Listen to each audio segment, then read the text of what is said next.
Okay तो बच्चों सबसे पहले हम होमवर्क डिस्कस कर लेते हैं। तो बच्चों एक लास्ट टर्म पे एक शायद सेकंड नंबर क्वेश्चन था, कौन सा था, पहले मैं वो डिस्कस कर रहा हूँ। ठीक है, तो उस क्वेश्चन में बच्चों कुछ ऐसा था, ये मान लो ओरिजिन या फिक्स पॉइंट वो रेस्ट से शुरू कर रहा है t इक्वल टू 0 पे, ये डिस्टेंस a, फिर बच्चों n टाइम पे वो b डिस्टेंस पे है और 2n टाइम पे बच्चों वो c डिस्टेंस पे है। ठीक है, तो बच्चों अब b माइनस ए डिस्प्लेसमेंट हो गया, किसके बराबर होगा, हाफ a n स्क्वायर। 2 से मल्टीप्लाई कर दो, इधर भेज दो, तो 2b minus 2a a n square. बोलो बच्चों यहाँ तक कोई दिक्कत? अब बच्चों मैं यहाँ से यहाँ तक के लिए देखता हूँ, तो c minus A displacement half a 4n square, क्योंकि टाइम कितना है 2n। ठीक है, अब बच्चों ये कट जाएगा तो c minus a into 2n square second. ठीक है, अब बच्चों मान लो मैं सेकेंड माइनस फर्स्ट कर रहा हूँ, सेकेंड माइनस फर्स्ट, तो सेकेंड माइनस फर्स्ट करूंगा तो बच्चों देखो इधर बचेगा an स्क्वायर, इधर बच्चों अगर मैं देखूंगा इसमें से इसे सेपरेट कर रहा हूं तो ये तो हो जाएगा, तो c minus 2b plus a, तो एक्सीलेशन सी बी मतलब, ठीक है ना, तो अब वो चेक कर लेना, वो मैच कर जाएगा। तो बच्चों इक्वेशन हमने ये दो लिख ली थी, पर आंसर को मैनिपुलेट करवा के आंसर लाना है, वो इस तरह से आएगा। इक्वेशन हमने कल भी यही लिखी थी, पर वो आंसर फॉर्मेट के लिए इसमें 2 का मल्टीप्लाई करके फिर जाके वो आता है। अभी समझ पाए बच्चों, कहीं कोई दिक्कत इसमें? ठीक है, अब बच्चों ठीक है ना, ओके। अब बच्चों हम डिस्कस कर रहे हैं जो अपना शायद 3a मैंने बोला था और 4b, 3a एंड 4b, वो बच्चों में डिस्कस कर रहा हूँ।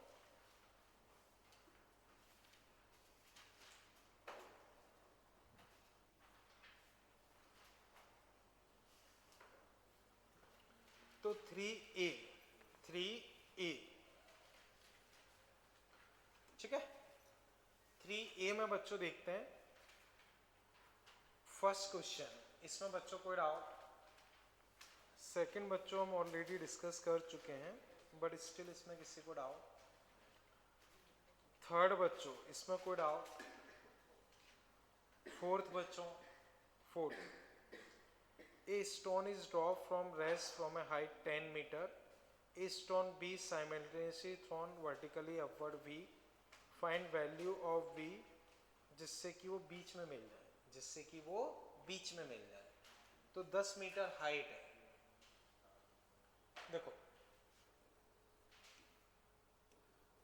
10 मीटर ये है, इसको ड्रॉप किया तो वेलोसिटी 0, इसको मान लो v से फेंका और बीच में इनको मिलना है, मतलब बिल्कुल यहाँ, तो बच्चों उसकी वेलोसिटी 0, इसकी v, तो रिलेटिव वेलोसिटी कितनी हो गई v, चलना कितना है 10, तो बच्चों टाइम अपने पास कितना होगा 10/v, टाइम कितना होगा 10/v, क्योंकि 10 चलना है, v स्पीड है।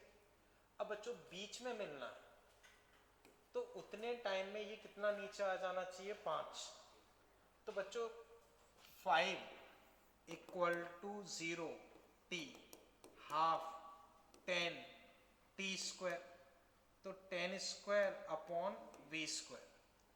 तो देखो 5 ये कट गए, v अगर मैं लिखता हूं तो 10 आ जाएगा, देखो 5 और ये 5 कट गए, v स्क्वायर 10 स्क्वायर, तो v कितना आ गया 10। चेक करो कृष्णा, कोई भी डाउट हो? ठीक है बच्चों, ओके। ये था बच्चों अपने पास फोर्थ। फिफ्थ बच्चों इसमें कोई डाउट? ये भी कर चुके हैं वैसे। सिक्स्थ इसमें कोई डाउट बच्चों? सेवंथ बच्चों इसमें कोई डाउट? एट्थ देख लेते हैं बच्चों। A boat has to cross a river as soon as possible. In doing so, it take 4 seconds less than if travel along shortest path. ठीक है. Let width of river is d. Velocity of river ये. बच्चों ऐसा लग रहा है ये class में किया था ना? हाँ कोई नहीं, फिर भी वापस बता देता हूँ, समझो. देखो शॉर्टेस्ट पाथ टाइम के केस में W अपॉन VBR, ठीक है. और ये शॉर्टेस्ट पाथ अगर होगा तो W अपॉन VBR का स्क्वायर माइनस VR स्क्वायर. और 4 सेकंड कम ले रहा है तो 4 सेकंड कम यानी कि डिफरेंस उल्टा कर दिया मैंने, उससे इसको सब्ट्रैक्ट करेंगे तो दिस माइनस दिस प्लस. तो इसमें से इसको सब्ट्रैक्ट करोगे तो 4 सेकंड अपने पास डिफरेंस आना चाहिए. ठीक है. अब समझो वेलोसिटी ऑफ रिवर वाटर 8 है तो ये तुम्हारे पास 8, बोट की स्पीड है 70, ये 70. तो अब D निकालना है. क्या निकालना है? D. W की जगह उसे D मान. तो अब समझो बस सारी वैल्यू रखनी है, D निकल आएगा. समझो शॉर्टेस्ट टाइम ये हो गया और ये शॉर्टेस्ट पाथ में दोनों का सब्ट्रैक्शन 4 सेकंड दिया है, बस सॉल्व करोगे आ जाएगा. ठीक है. ओके बच्चों 9th इसमें कोई डाउट? 10th बच्चों, 11th बच्चों, 12th, 13, 14 तो कर लिया था, 15 बच्चों में डिस्कस कर रहा हूँ. समझो 30, 60, 10 रूट 3. ठीक है बच्चों, ये क्लियर है ना पिछला वाला? ओके अब बच्चों मैं 15 डिस्कस कर रहा हूँ. 15 में बच्चों अगर आप देखोगे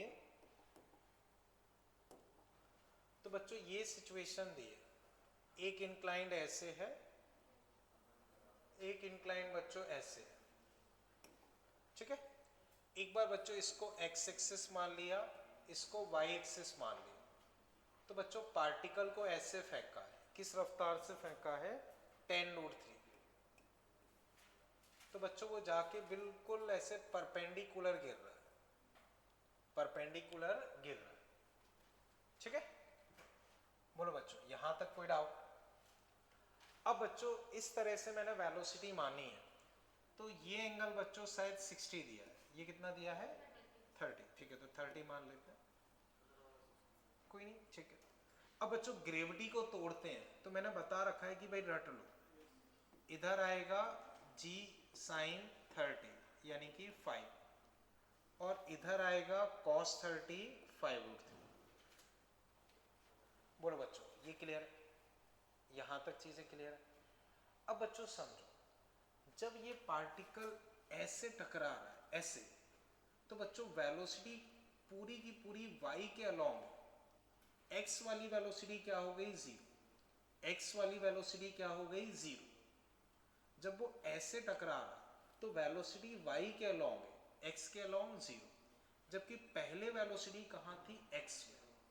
तो x वाली वेलोसिटी अपनी कितनी हो गई? 0. ठीक है. अब vx, ux, ax, t 0.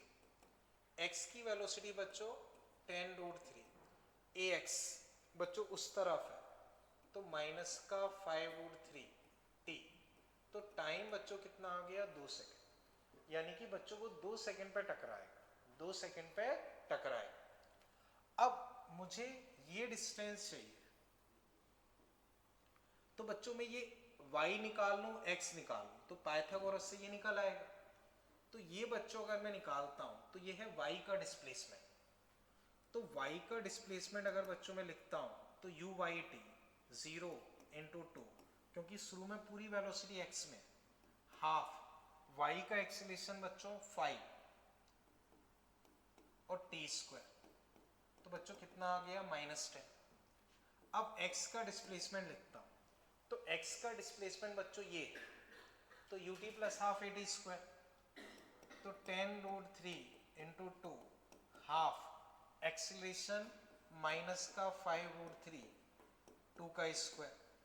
तो बच्चों ये कट गए फाइनली 10√3, दोनों का स्क्वायर अंडर, दोनों का स्क्वायर अंडर बच्चों करोगे तो 20, डी आ जाएगा बच्चों दोनों का स्क्वायर अंडर 20। तो वो डिस्टेंस अपने पास कितनी आ जाएगी 20। तो एक बार बच्चों फिर समझो मैंने किया क्या, एक्सिस को ऐसे मान लिया एक्स वाई, पार्टिकल को ऐसे फेंका, ग्रेविटी को तोड़ा, वो तो रटा हुआ है वही है, इधर साइन इधर कॉस। अब बच्चों जब ये स्ट्राइक करेगा तो ये वेलोसिटी पूरी वाई में है तो ये जीरो हो गई, तो उससे हमने टाइम निकाल लिया। उतने टाइम में वाई में कितना डिस्प्लेस हुआ UT plus half A T square, x में कितना डिस्प्लेस हुआ यूटी प्लस हाफ ए। तो बच्चों ये है वाई का डिस्प्लेसमेंट, ये है एक्स का डिस्प्लेसमेंट, तो ये हो गया अपने पास ओवरऑल दोनों का स्क्वायर अंडर आंसर। चेक करो बच्चों जिस भी स्टेप में दिक्कत लग रही हो, अच्छा क्वेश्चन है। ठीक है बच्चों चले आगे। ओके 16 बच्चों, इसमें कोई डाउट? 16 ठीक है ओके। अब बच्चों 4b सॉरी 4b, हाँ 4b बच्चों देखते हैं फर्स्ट क्वेश्चन, इसमें बच्चों डाउट 4b फर्स्ट बच्चों, सेकंड में डाउट है, देख लेते हैं बच्चों। ओके बच्चों इसे हटा देता हूं, ठीक है।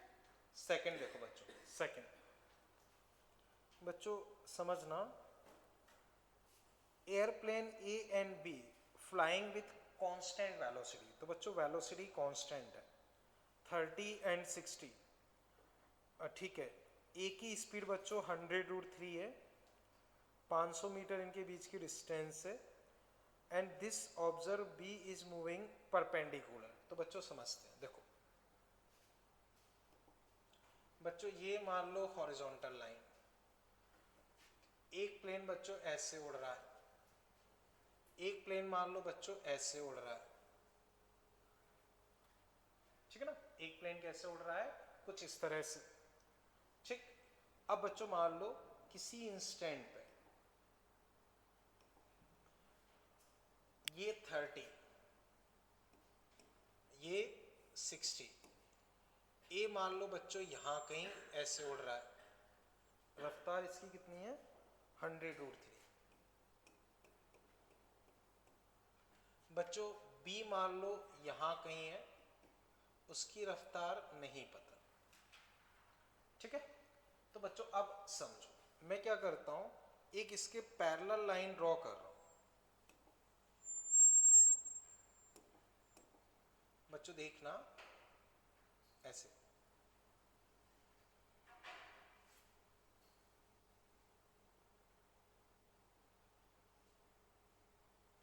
ठीक है। बोलो बच्चों यहां तक कोई दिक्कत? अब समझना बच्चों, ये 30 है बच्चों, ये दोनों पैरेलल है, कैसे हैं पैरेलल, तो बताओ ये एंगल कितना होगा 30। बच्चों 60 तो ये एंगल 120, 120 30, ये 30 तो ये एंगल 30। अब बच्चों इसको तोड़ते हैं, तो इधर v cos 30, v sin 30, तो बच्चों इसको ये परपेंडिकुलर आते हुए दिखाई दे रहा है। जैसे ए को बच्चों उधर बनाना चाहिए तो उधर बना देता हूं, चलो। ए बच्चों मान लो यहां कहीं है और 100√3 से जा रहा है, तो ए को ये अपनी तरफ परपेंडिकुलर आते हुए दिखाई दे रहा है। ऐसा कब हो सकता है, जब इस डायरेक्शन की वेलोसिटी सेम हो, इस डायरेक्शन की वेलोसिटी सेम हो तो इस डायरेक्शन का मोशन दिखाई नहीं देगा, केवल ये दिखाई देगा। तो ये बच्चों सेम होना चाहिए, ये बच्चों सेम होना चाहिए, तो v√3/2 100√3, v बच्चों 200, तो b की स्पीड बच्चों क्या होनी चाहिए 200, b की स्पीड क्या होनी चाहिए 200। अब बच्चों v की इधर स्पीड क्या है इधर, तो v b perpendicular, v sin 30, 200 into half 100, ये स्पीड बच्चों कितनी हो गई 100 स्पीड है। और बच्चों ये डिस्टेंस कितनी दी है 500, तो 500 से चलना है, 500 से चलना है और उसकी रफ्तार कितनी है 100, तो टाइम बच्चों कितना लगेगा 500 अपॉन 100, 5 सेकेंड। तो बच्चों 5 सेकेंड में इनकी टक्कर हो जाएगी, 5 सेकेंड में टक्कर हो जाएगी, या मैं बोल सकता हूं कि 5 सेकेंड तक टक्कर से बचा रहेगा, दोनों सेम। 5 सेकेंड पे टक्कर हो जाएगी या 5 सेकेंड तक वो टक्कर से बचा रहेगा। तो हमसे यही पूछा है, जितना मुझे याद है, कि कोई पर्टिकुलर टाइम तक वो शायद हिट कर रहा है और नहीं कर पाता तो 5 सेकेंड हो जाए। समझ गए ना बच्चों? चेक करो बच्चों कहीं कोई डाउट है, ठीक है? ओके बच्चों, फिर मुझे बताएं थर्ड क्वेश्चन में बच्चों कोई डाउट? फोर्थ बच्चों, फोर्थ, फिफ्थ बच्चों हमने कर ही लिया था। सिक्स्थ में बच्चों कोई डाउट? सिक्स्थ बच्चों, सेवंथ भी शायद हमने कर लिया था, जितना मुझे याद है कर लिया था क्या बच्चों? ठीक है, तो बच्चों एक बार चेक करो, इसमें अगर कोई और डाउट लग रहा हो तो पूछो, ठीक है? तो बच्चों अब नेक्स्ट सम पे आप 3b उसे अटेम्प्ट कर लेना, 3b, ठीक है? अब बच्चों जो अपना एनएलएम चल रहा था उसमें शायद होमवर्क तो कुछ दिया नहीं था। थर्ड लॉ बच्चों अकेला हमने डिस्कस कर लिया था, थर्ड लॉ बच्चों हमने डिस्कस कर लिया था, ठीक है? तो बच्चों देखते हैं बच्चों, मॉड्यूल आप सबके पास है ना अवेलेबल? ठीक है, क्योंकि मैं सोच रहा हूँ कि थोड़ा सा हम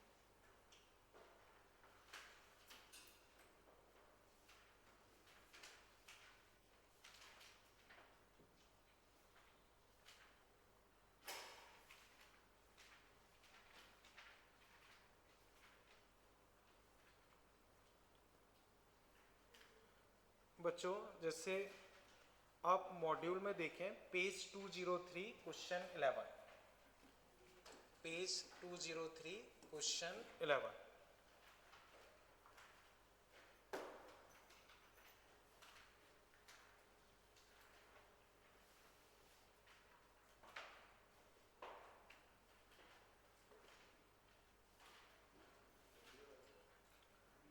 ठीक है बच्चों? When this much force act on A particle remain in equilibrium, if F1 is now removed, acceleration of particle बच्चों बताना।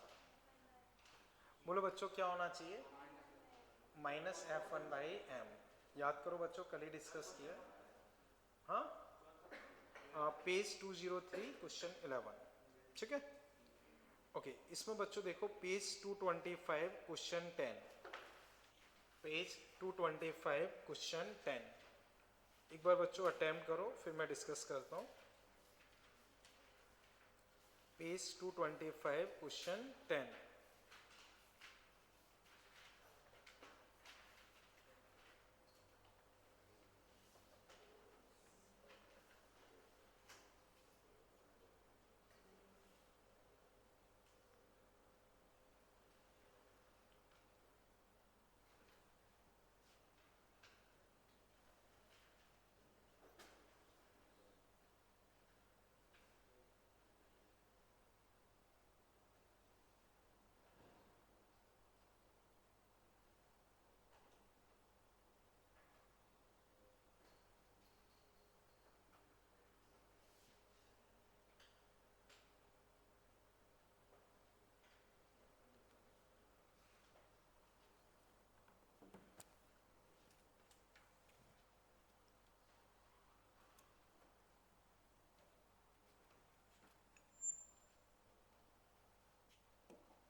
बच्चों आई थिंक कर लिया होगा, कर लो।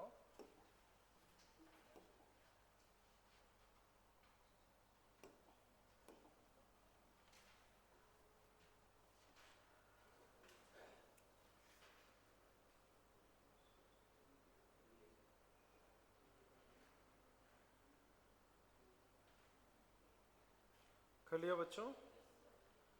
मैं डिस्कस कर देता हूँ बच्चों, समझो। बच्चों देखो, 100 ग्राम मतलब 0.1 kg, 100 ग्राम मतलब 0.1 kg। तो एक्सीलरेशन बच्चों अगर लिखोगे,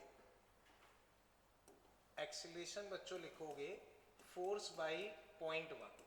फोर्स बच्चों जो दिया है तो मैं डिवाइड करके लिख रहा हूँ 100I प्लस 50J। बोलो बच्चों, कोई doubt? Force by mass acceleration. अब पोजीशन बच्चों बतानी है 2 सेकेंड पे। तो बच्चों ओरिजिन से स्टार्ट कर रहा है, लिखा है ना, ड्रेस से है पर ओरिजिन से है कि नहीं? The position of an object at t equal to 2 second. बच्चों वो नहीं दिया है, तो नहीं दिया है तो जनरली फिर हम ओरिजिन मान के चलेंगे, वरना वो सॉल्व नहीं हो पाएगा। तो अब मान के चल रहा हूँ कि ओरिजिन से स्टार्ट कर रहा हूँ। तो बच्चों displacement ut 100I 50, sorry rest से है तो वो तो जीरो ही हो गया, जीरो। टाइम कितना दिया है बच्चों? 2। हाफ एक्सीलरेशन बच्चों ये रहा 100I 50G, टाइम 2 का स्क्वायर, ये कट गया तो 200I 100G। अब बच्चों पूछा हमसे क्या है, A बाई बी, वही पूछा है ना, तो दिस बाई दिस आंसर कितना आ जाएगा? 2। बताओ बच्चों, कोई दिक्कत इसमें? ठीक है बच्चों, फर्दर इसमें आप फिर देखें, एक क्वेश्चन और देख लो बच्चों इसमें।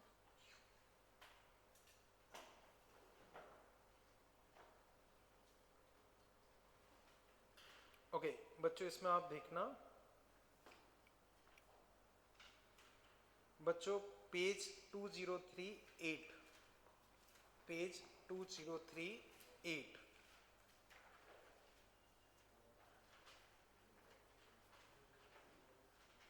Page 203 question 8।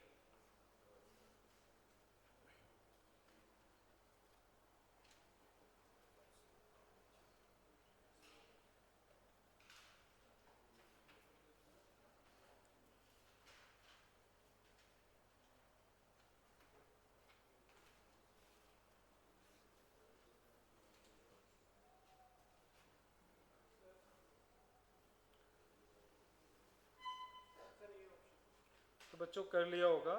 देखो हमने लास्ट टर्म पे ऐसा ही क्वेश्चन डिस्कस किया था, तो बच्चों याद करो उसमें चेंज इन मोमेंटम क्या था? Force into time. फोर्स बच्चों माइनस का mg j cap into time. अब उस हिसाब से अगर देखें तो mg हो गया वेट इनटू टाइम। तो ऑप्शन देखो, acceleration due to gravity into total, वो गलत है। Weight of ball half of time of flight, वो भी गलत है। Weight of ball total time of flight, वो सही है, वो भी गलत है। तो आंसर बच्चों क्या हो जाएगा? सी। आंसर बच्चों अपने पास सी। ठीक है, फिर बच्चों इसमें एक और आप देखो, पेज 225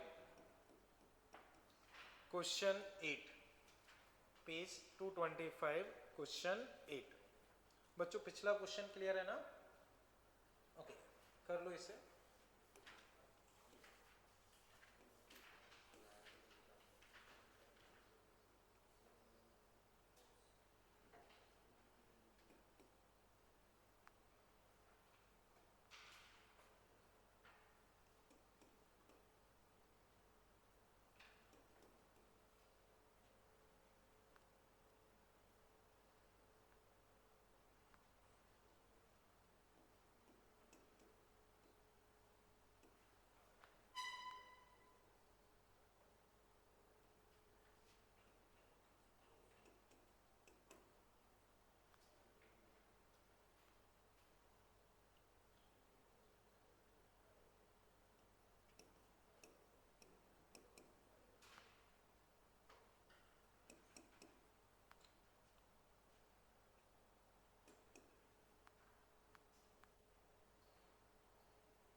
तो बच्चों अभी तक जो हमने एनएलएम में टॉपिक पढ़े हैं, ये उस पे बेस्ड क्वेश्चन है। तो मैं अब ये ट्राई कर रहा हूँ कि हाँ, ये बच्चों एज ए होमवर्क रख लेना। अब इस पे हम आते हैं 225 पे क्वेश्चन 8। क्वेश्चन 8 बच्चों वो यही वाला है 3 पे, ठीक है। तो अब बच्चों इसे देखो, आई थिंक कर लिया होगा। क्या आ रहा है बच्चों? 500। देखते हैं बच्चों, क्रिकेट बॉल इससे मूव कर रही है, वेलोसिटी ये है, रिटर्न विथ सेम वेलोसिटी, इतना टाइम।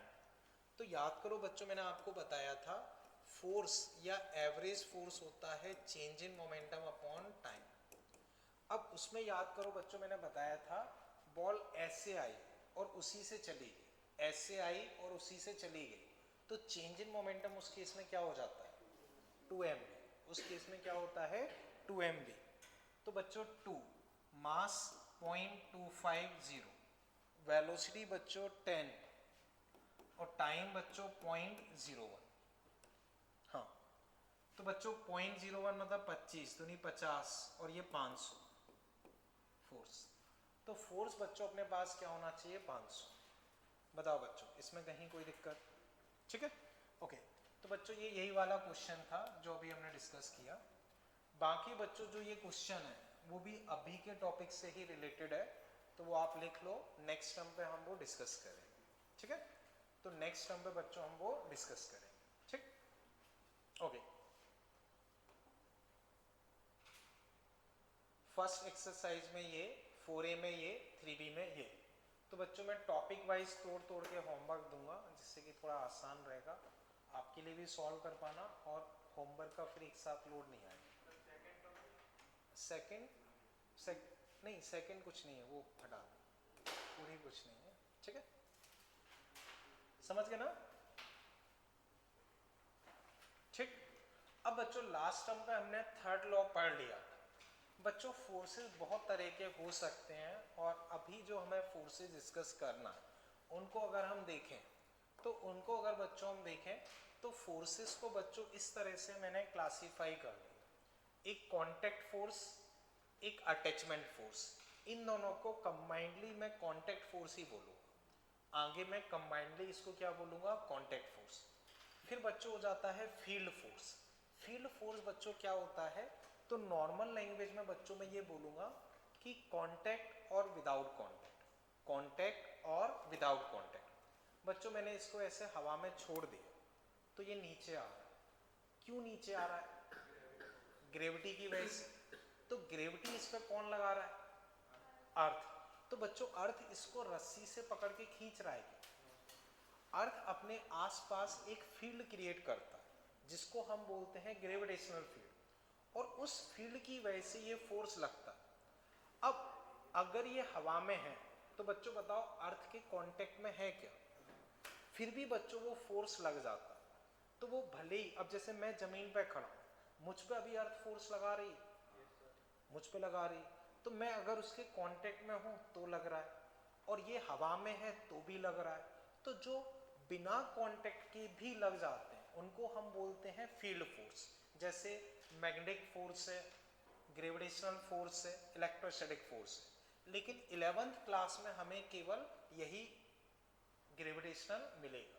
ये हमें कब मिलता है? 12th क्लास में। क्लियर? अब कुछ फोर्सेस ऐसे होते हैं जिनके लिए कांटेक्ट में होना जरूरी है, जैसे नॉर्मल रिएक्शन। इस बोतल पे नॉर्मल रिएक्शन लग रही है क्योंकि ये जमीन के कांटेक्ट में है। ये पेन जब तक हवा में है तब तक इस पे कोई नॉर्मल है नहीं है। ऐसे फ्रिक्शन, बच्चों ये इस पे चल रहा है तो इस पे फ्रिक्शन है। हवा में है तो कोई फ्रिक्शन नहीं, हवा का फ्रिक्शन हो सकता है पर ग्राउंड का नहीं। तो उसके लिए कांटेक्ट होना जरूरी, कांटेक्ट होना जरूरी। फिर मैंने बोला अटैचमेंट टाइप, रस्सी है, रस्सी से पकड़ के खींच रहे हैं तो रस्सी से अटैचमेंट होना जरूरी है या कांटेक्ट होना जरूरी है। स्प्रिंग है, स्प्रिंग से पकड़ के खींच रहे हो तो स्प्रिंग से अटैचमेंट होना जरूरी है। तो बच्चों इतना एक बार नोट कर लो। आगे बच्चों में नॉर्मली यही बोलूंगा कांटेक्ट और विदाउट कांटेक्ट, कांटेक्ट और विदाउट कांटेक्ट। कांटेक्ट में ये चारों में मान लूंगा, विदाउट कांटेक्ट में फिलहाल ग्रेविटेशन ही पड़ेगा। तो नॉर्मल लैंग्वेज में मैं यही बोलूंगा कांटेक्ट और विदाउट कांटेक्ट। तो इन चारों को एक तरीके से मैंने कांटेक्ट मान लिया और इनको मैंने विदाउट कांटेक्ट मान लिया। ठीक है, कर लो बच्चों इतना।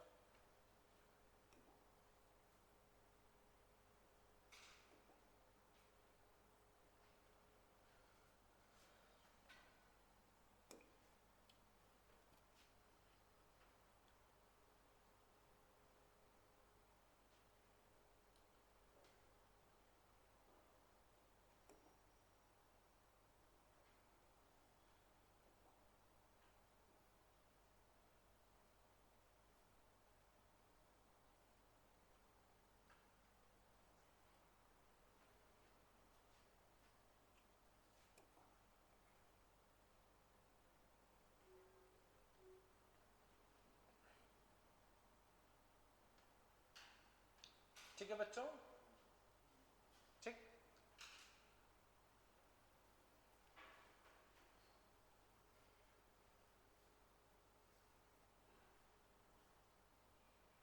ठीक है बच्चों, इसे हटा देता हूं। अब बच्चों ग्रेविटेशनल फोर्स जो फिलहाल अपने काम में आएगा उसको हम बोल देते हैं वेट।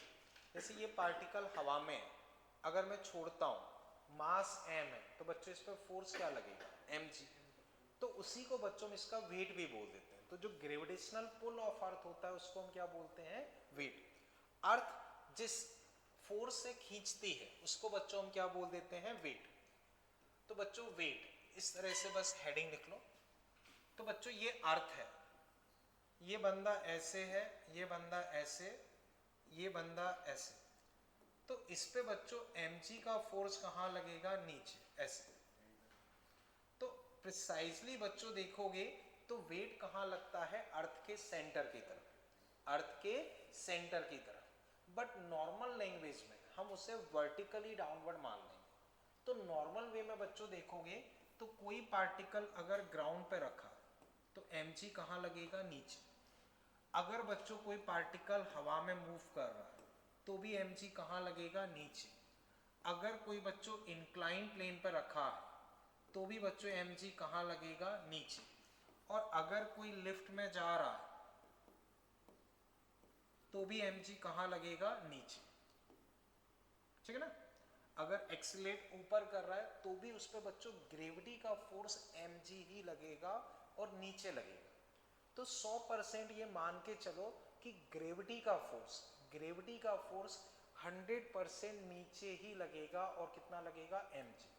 चाहे वो रेस्ट पे हो, मूव कर रहा हो, इंक्लाइन प्लेन पे हो, या लिफ्ट ऊपर एक्सीलरेट करे, नीचे एक्सीलरेट करे, ग्रेविटी का फोर्स बदलने वाला नहीं। क्लियर है बच्चों। तो बस एक आध दो कोई ड्रॉ कर सकते हो, उससे याद बना रहेगा। ठीक है, कर लो इतना इतना बच्चों फटाफट।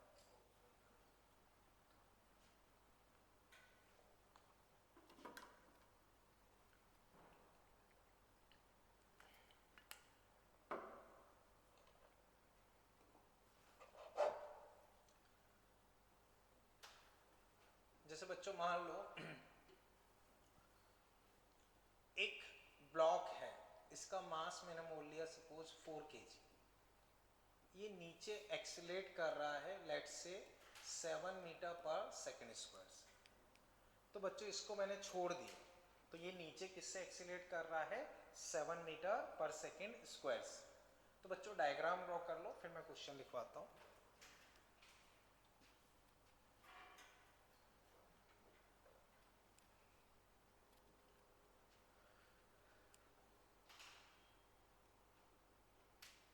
ठीक है बच्चों, जी जनरली 10 लेके चलना है। ठीक है, हालांकि एग्जाम में 9.8 लेना है, लेकिन यहाँ 10 लेके चलना है। अब बच्चों इसमें लिख लो, find air friction on particle. Find air friction on particle. Upward 3 तो एक्सीलरेशन होगा उसका, फ्रिक्शन का मतलब माना जाएगा फ्रिक्शन फोर्स।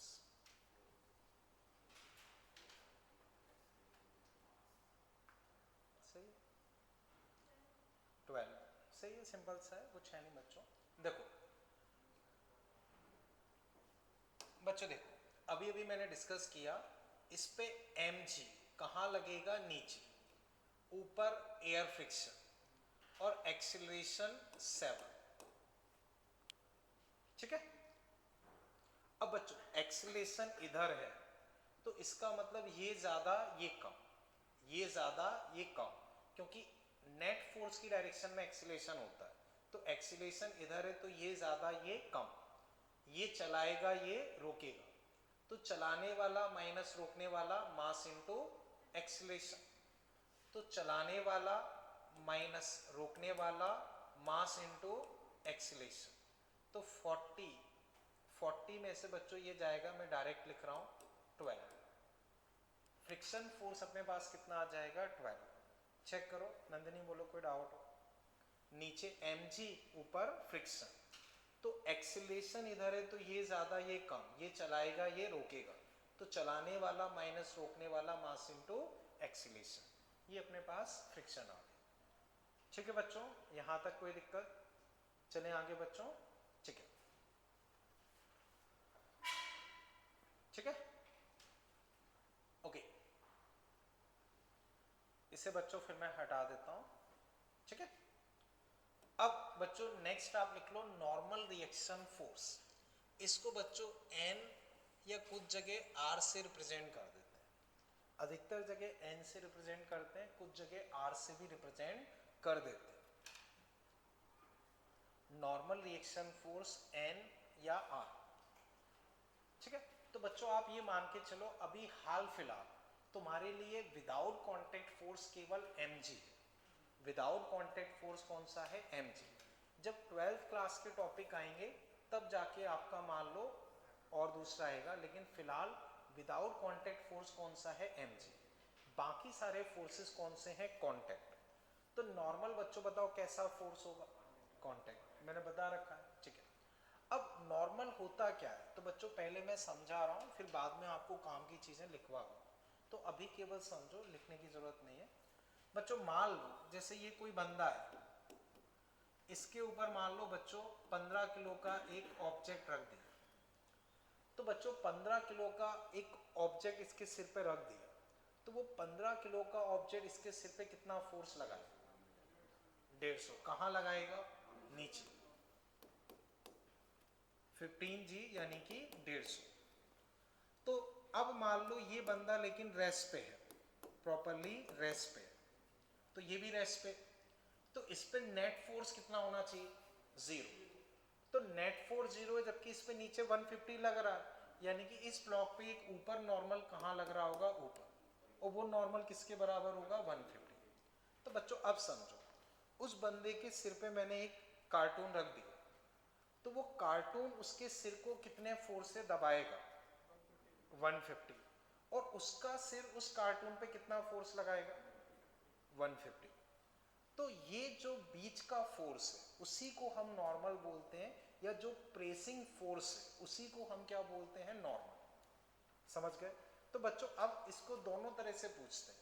मैं आपसे पूछता हूं find contact force between person and block. Answer क्या होगा? Find contact force between person and block, क्या होगा? 150। ठीक है, इसी को बच्चों और घुमा के बोल सकते हैं कि ब्लॉक पर्सन पे कितना फोर्स लगाएगा? पर्सन ब्लॉक पे क्या फोर्स लगाएगा? 150। क्लियर है? अब वापस समझो बच्चों, ये रखा हुआ है, कोई बंदा उसको हाथ से और दबाने लगता, खुद 20 न्यूटन से और दबाने लगा, तो अब वो अपने सिर पे भारी फील करेगा या हल्का? अब कितना भारी फील करेगा? 170। तो अब वो अपने सिर पे 170 का फोर्स फील करेगा। तो अब इन दोनों के बीच का कांटेक्ट फोर्स क्या होगा? 170। तो बच्चों बताओ अब कांटेक्ट फोर्स क्या है? 170, जबकि mg क्या है? 150। तो पहला ये दिमाग से हटना चाहिए, कई बार बच्चों के दिमाग में सेट हो जाता है कि नॉर्मल mg के बराबर होता है, नॉर्मल mg के बराबर होता है। ऐसा नहीं है, हो भी सकता है नहीं भी। इस बोतल के लिए नॉर्मल mg के बराबर है, लेकिन अगर मैं इसको खुद ऐसे दबाने लगूं तो अब नॉर्मल mg से ज़्यादा हो, तो ये दिमाग से हटा लो कि नॉर्मल mg के बराबर होता है। वो प्रेसिंग फोर्स है, प्रेसिंग फोर्स जो भी हो। बच्चों बताओ, ये अगर मैं 120 लगा दूं तो कितना हो जाएगा? 270। क्लियर? फिर समझो, ये बच्चों मान लो मैं इस ब्लॉक को खुद ऊपर उठाने लगूं 20 से, तो वो अपने सिर को हल्का फील करेगा या भारी? अब कितना फोर्स फील करेगा? 130। ठीक है, मान लो 120 लगा दूं तो 30, क्या फील करेगा? 30। और ये अगर 1200 लगा दूं तो वो उठ जाएगा। तो ऐसा नहीं कि आप सोचो निगेटिव नॉर्मल हो जाए, नहीं, अगर हम ज्यादा फोर्स लगा देंगे तो वो उसके सिर से ऐसे उठ जाएगा। उठ जाएगा तो अब नॉर्मल लगेगा क्या? नहीं। तो अब नॉर्मल कितना हो जाएगा? 0। अब नॉर्मल क्या हो जाएगा? 0। तो पहली चीज, नॉर्मल कब तक लगता है? जब तक कि कांटेक्ट में हो, कांटेक्ट में होता क्या है normal pressing force. Pressing force जरूरी नहीं कि बच्चों ऑब्जेक्ट ही रखो, मैं खुद इसको 50 न्यूटन से ऐसे दबा रहा हूं तो मेरे हाथ पे एक नॉर्मल कितना लग जाएगा 50 और उस पे उस तरफ 50, वो आपस में एक्शन एंड रिएक्शन पेयर होंगे। क्लियर? अब कंक्लूड करते हैं। तो बच्चों नॉर्मल क्या होता है, पहली चीज कांटेक्ट फोर्स कैसे लगता है, हमेशा सरफेस के परपेंडिकुलर ऑब्जेक्ट की तरफ, सरफेस के परपेंडिकुलर ऑब्जेक्ट की तरफ। जैसे इस बोतल पे नॉर्मल कहां लगेगा, इसकी तरफ, ऐसे इस ग्लास पे नॉर्मल इसकी तरफ, लेकिन सरफेस पे नॉर्मल इसकी तरफ। अब मैं खड़ा हूं तो मुझ पे नॉर्मल मेरी तरफ, ग्राउंड पे नॉर्मल उसकी तरफ। क्या मेजर करता है, प्रेसिंग फोर्स। क्या मेजर करता है, प्रेसिंग फोर्स। एक सरफेस दूसरी सरफेस को किस फोर्स से प्रेस करेगी। क्लियर? डायरेक्शन बच्चों हमेशा सरफेस के परपेंडिकुलर, सरफेस के परपेंडिकुलर। जितनी जगह बच्चों ऑब्जेक्ट कांटेक्ट में होगा उतनी जगह लगेगा। जैसे मान लो अभी मैं जमीन पे खड़ा हूं तो मैं इस सरफेस के कांटेक्ट में हूं तो केवल एक जगह से ऐसे नॉर्मल लगेगा। क्लियर है नितिन? कहां ध्यान है तुम्हारा? ठीक है ना? तो एक यहां, अब मान लो अगर मैं ऐसे टिक गया तो मैं जमीन के भी कांटेक्ट में हूं और इसके भी कांटेक्ट में हूं, तो जमीन मुझ पे नॉर्मल इधर लगाएगा और ये इस तरफ सरफेस के परपेंडिकुलर। ये बच्चों अगर मान लो मैं कुछ इस तरह से टिक जाता तो मैं इसके भी कांटेक्ट में हूं, इसके भी कांटेक्ट में हूं और इसके भी कांटेक्ट में हूं, तो यहां से नॉर्मल, यहां से नॉर्मल और ये ग्राउंड से नॉर्मल। तो जितनी जगह मैं कांटेक्ट में होऊंगा उतनी जगह मुझ पे नॉर्मल लगेगा। समझ गए बच्चों? तो अब बच्चों बताओ इसका फंडामेंटल नेचर क्या होगा, इलेक्ट्रोमैग्नेटिक। बच्चों सबका ही इलेक्ट्रोमैग्नेटिक है एमजी को छोड़ के। दोनों साइड से देखो, इसको ही ले लो, मैं अगर दोनों साइड से प्रेस कर रहा हूं तो जितनी जगह कांटेक्ट में होगा उतनी जगह नॉर्मल लगेगा। तो यहां भी लगेगा, यहां भी लगेगा, दोनों जगह लगेगा। ठीक है? ओके। अब बच्चों इसमें पॉइंट बना के फिर आप लिख लो, normal reaction, it is a contact force always act perpendicular to contact surface towards object. It is a force by which one surface press the other surface. It will act at all places where one surface is in contact with other surface. It is a self adjusting force. इसका क्या मतलब है मैं बताता हूँ। अपने आप adjust हो जाता है, अभी समझाता हूँ। ठीक है? 20 लगाएंगे तो 20 लग जाएगा, 50 लगाएंगे तो अपने आप एडजस्ट हो जाएगा।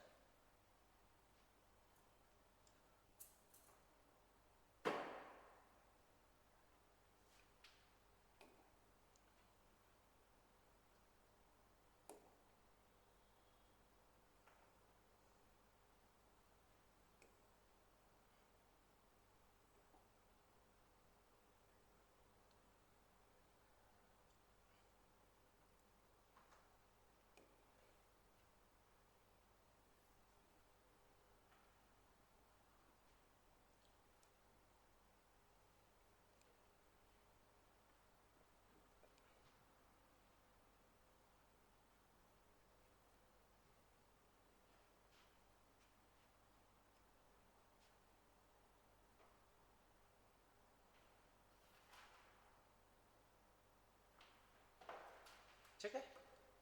ओके।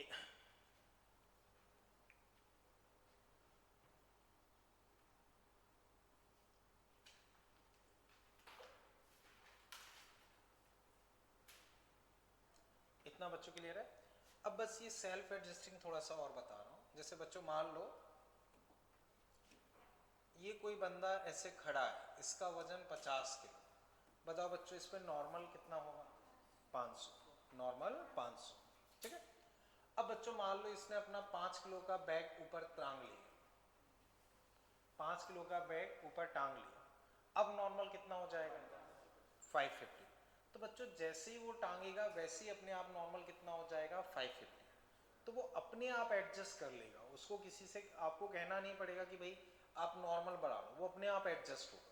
मान लो बच्चों उसने अपनी 1 किलो की बोतल पकड़ ली, अब टोटल वजन कितना हो गया, 56, तो नॉर्मल 560, तो वो अपने आप ही एडजस्ट हो जाएगा। इसको हम बोलते हैं सेल्फ एडजस्टिंग। क्लियर है बच्चों? अब बच्चों जब भी कभी आपको नॉर्मल ड्रॉ करना पड़े तो दिमाग में ये होना चाहिए कि भाई सरफेस के नॉर्मल लगेगा। तो बच्चों इसे लिखने की जरूरत नहीं, बस ऐसे ही समझा रहा हूँ। जैसे ये, अगर मैं इस ऑब्जेक्ट पे नॉर्मल ड्रॉ कर रहा हूँ तो कहाँ लगेगा? इसकी तरफ, ऐसे। और अगर इस सरफेस पे ड्रॉ करूंगा तो ऐसे। तो बच्चों सीधा सा है,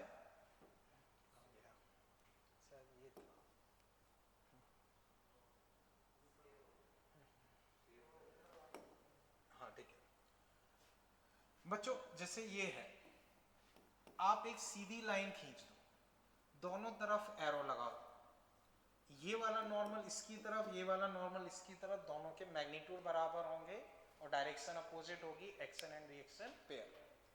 ये बच्चों मान लो ऐसे इंक्लाइन प्लेन पर रखा है, इस पे नॉर्मल कहाँ लगेगा? इसकी तरफ। तो बच्चों एक सीधी लाइन खींच दो, दोनों तरफ एरो लगा दो, ये नॉर्मल इस पे लगेगा, ये नॉर्मल इस पे लगेगा, दोनों का मैग्नीट्यूड इक्वल होगा। ऐसे बच्चों देखो, मान लो कई बार ऐसी सिचुएशन फंस जाए कि मान लो इस पे एक स्फीयर रख दिया, अब नॉर्मल पता कर। तो बच्चों यहाँ पे नॉर्मल पता करना थोड़ा सा मुश्किल है, पर हमें पता है स्फीयर के लिए रेडियस नॉर्मल होती है, तो सेंटर से पास करने वाली लाइन बना दो, वो नॉर्मल हो जाएंगे। तो स्फीयर पे नॉर्मल ऐसे लगेंगे। ठीक है बच्चों, मान लो इस तरह की कोई चीज पे कोई मान लो ऐसे वो रख दी, तो सरफेस ये है, तो नॉर्मल इस पे ऐसे, इस पे। कुल मिला के दिमाग में ये रहना चाहिए कि सरफेस के परपेंडिकुलर ड्रॉ करना। इतना क्लियर है बच्चों? चले आगे। ठीक है, अब बच्चों हम इस पे क्वेश्चन डिस्कस कर रहे हैं, वो समझते हैं। क्वेश्चन बच्चों हम डिस्कस कर रहे हैं, वो देखते हैं, तो वो बच्चों समझना। ठीक है बच्चों देखो,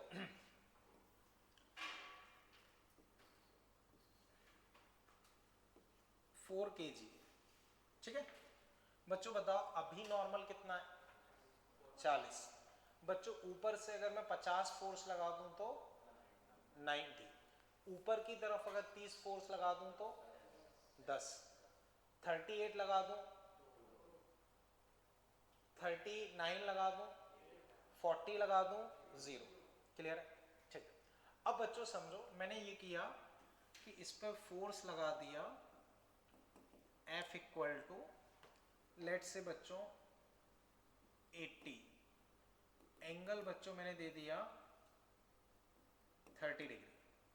ठीक है, या एक काम करता हूँ, इसको 100 कर देता हूँ। ठीक है, ये बच्चों x एक्सिस, ये y एक्सिस। बच्चों ये डायग्राम ड्रॉ कर लो, फिर मैं क्वेश्चन लिखवा रहा हूँ। क्वेश्चन ये बच्चों, फाइंड एक्सेलरेशन। आपको एक्सेलरेशन लिखना। सोचो बच्चों एक बार, 100 न्यूटन का फोर्स है,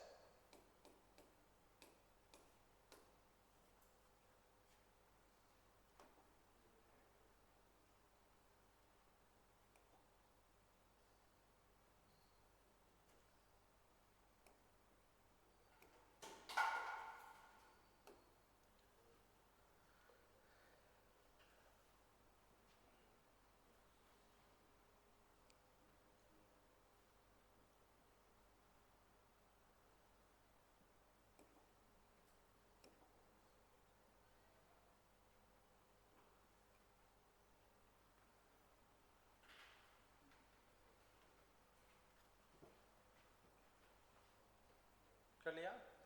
बोलो आप।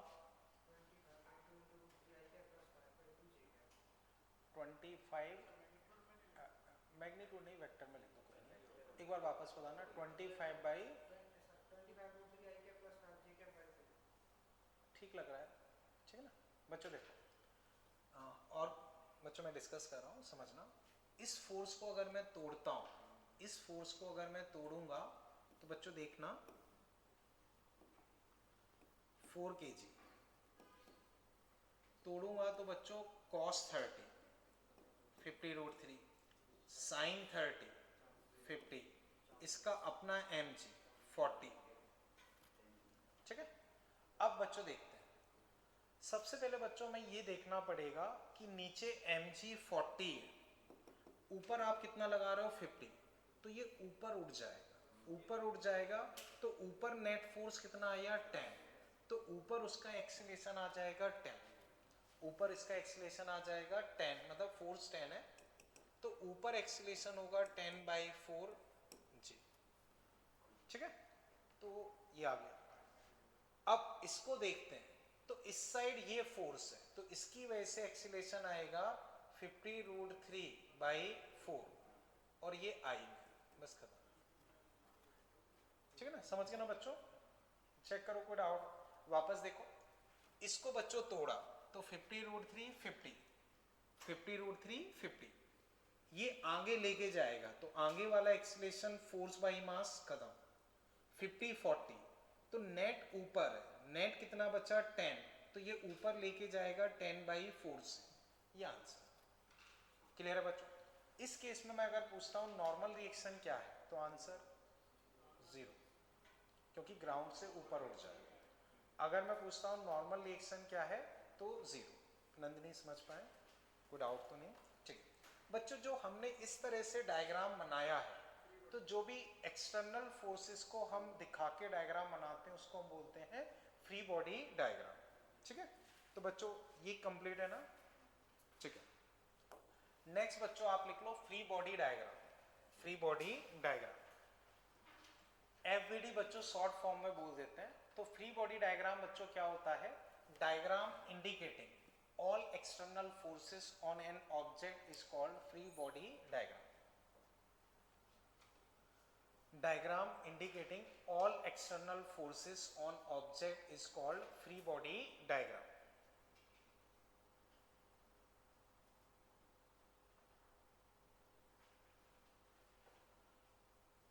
ठीक है,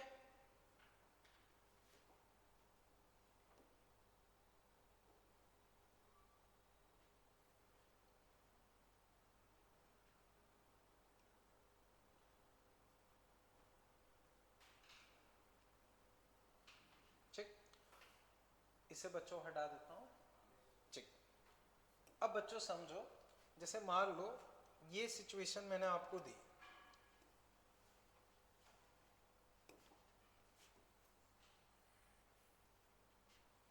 मान लो ये सिचुएशन, ठीक है,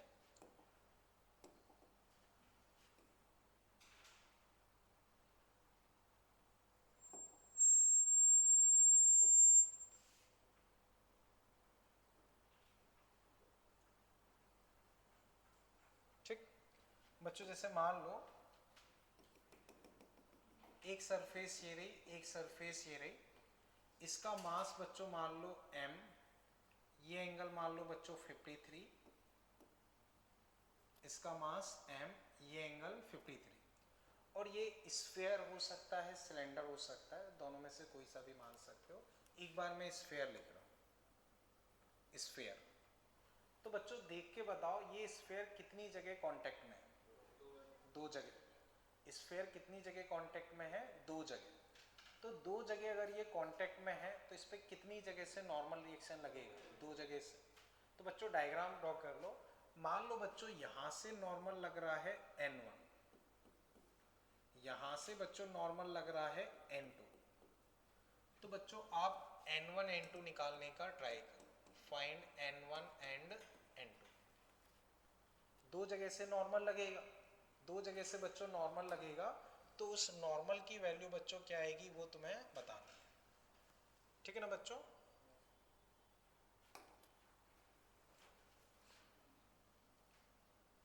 चेक कर लो बच्चों एक बार।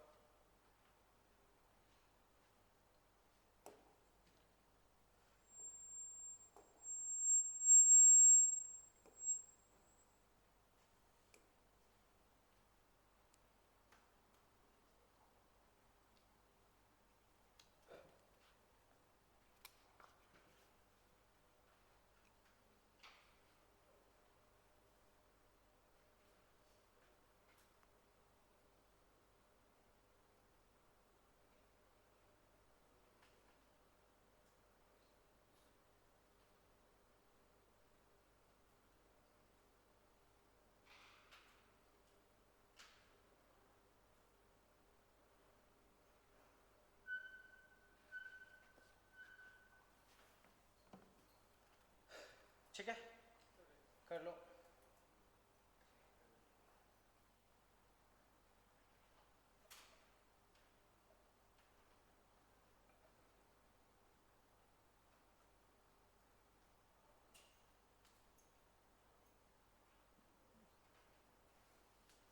ओके, हो गया, बोलो क्या आ रहा है। देखते हैं, मुझे आंसर पता नहीं। N1 आप बोल रहे हो,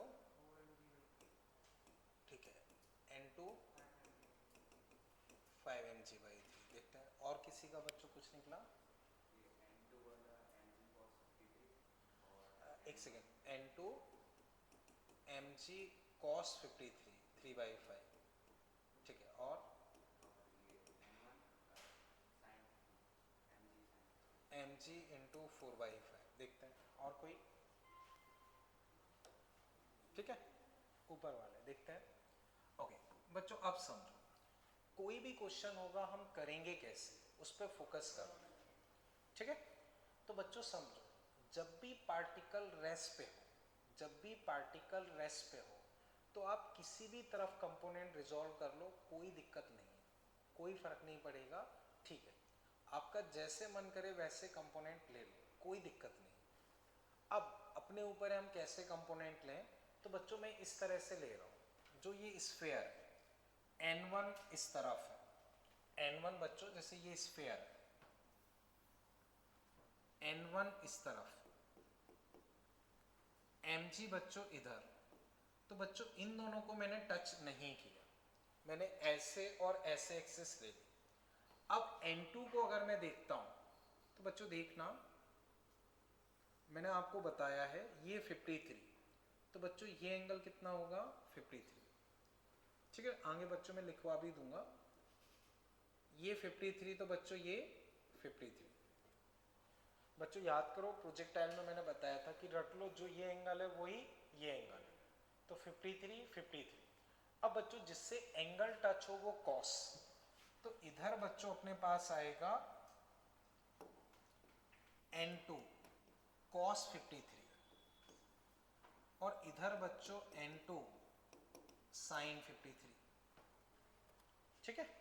अब बच्चों देखो, ये ऐसे मूव नहीं कर, तो ऊपर वाला फोर्स इसके बराबर, ऊपर वाला फोर्स इसके बराबर, तो बच्चों N2 cos 53 is 3/5 mg के बराबर, तो N2 बच्चों यहां से अपने पास आ गया 5 mg/3, N2 5 mg/3, ये सही है। अब बच्चों ये ऐसे मूव नहीं कर रहा, तो लेफ्ट वाला राइट के बराबर, तो बच्चों मैं लिख सकता हूं, ठीक है। इसको बच्चों में लिख सकता हूं N1 equal to N2 sine 53, N1 equal to, N2 निकाल चुके हैं 5 mg/3, और साइन 53 बच्चों 4/5, तो 4 mg/3। बच्चों हमने किया क्या, इस तरह से रिजॉल्व कर लिया, हॉरिजॉन्टल और वर्टिकल में। आप बाकी और तरीके से भी कर सकते हो, सही करोगे तो आंसर पर फर्क नहीं पड़ेगा। चेक करो बच्चों, इसमें कहीं कोई दिक्कत लग रही, क्लियर है बच्चों। ये किसी को भी डाउट बच्चों अभी कर लो फटाफट।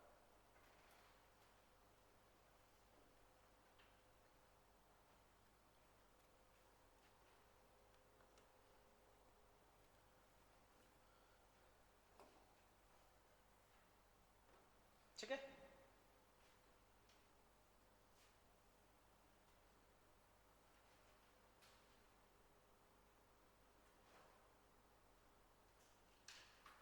ओके। अब नेक्स्ट एग्जांपल बच्चों आप देखो, जैसे मान लो बच्चों मैंने ये सिचुएशन दी, 5 kg 3 kg 2 kg। बच्चों मान लो A B C, यहां से बच्चों एक फोर्स लग रहा है, लेट से 50 न्यूटन, यहां से बच्चों एक फोर्स लग रहा है, लेट से 20 न्यूटन, ठीक है। और बच्चों सरफेसेस स्मूथ ही लेके चलनी है,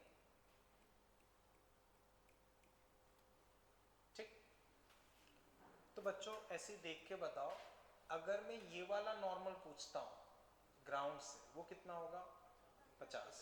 ये वाला, ये 20। देख के समझ में आ रहा है? अब बच्चों आगे इसमें आप लिख लो, आगे बच्चों लिख लो, find acceleration of system, find acceleration of system and force applied by A on B. Find acceleration of system and force applied by A on B. Find acceleration of system and force applied by A on B. तो A B पे क्या force लगाएगा वो बताना।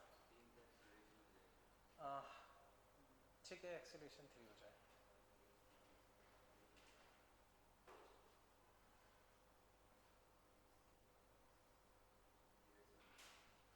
अब वो देखते हैं,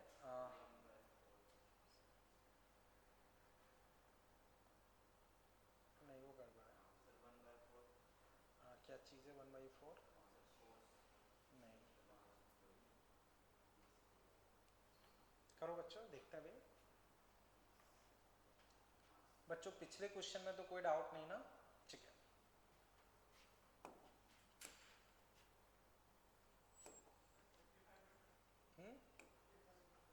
35, ये सही है, सही है। देखो बच्चों, सबसे पहले ये देखो कि ये पूरा सिस्टम किस तरफ मूव करेगा? इसी तरफ। अगर सही पता चल पा रहा है तो उसी तरफ मान लेते हैं। तो ये कहाँ मूव करेगा? Right side. अब बच्चों सारे ब्लॉक एक साथ मूव करेंगे या अलग अलग? एक साथ। तो बच्चों एक साथ मूव करेंगे तो हमने मान लिया कि ए एक्सीलरेशन से मूव कर रहा है। अब बच्चों हम लिखेंगे ये चलाएगा, ये रोकेगा, तो चलाने वाला माइनस रोकने वाला, टोटल मास सबको ऐड कर दो, 10 इंटू एक्सीलरेशन। तो ये चलाएगा, ये रोकेगा, तो चलाने वाला माइनस रोकने वाला, टोटल मास इंटू एक्सीलरेशन। तो एक्सीलरेशन बच्चों यहां से आ गया इतना। बोलो बच्चों, एक्सीलरेशन में कोई डाउट? अब बच्चों मुझे यहां का नॉर्मल रिएक्शन निकालना। ए बी पे क्या फोर्स लगाएगा या बी ए पे क्या फोर्स लगाएगा वो सेम होगा। अब मुझे यहाँ का नॉर्मल निकालना, तो बच्चों चाहो तो इन दोनों का एक डायग्राम बना लो या इसका बना लो, वो अपने ऊपर।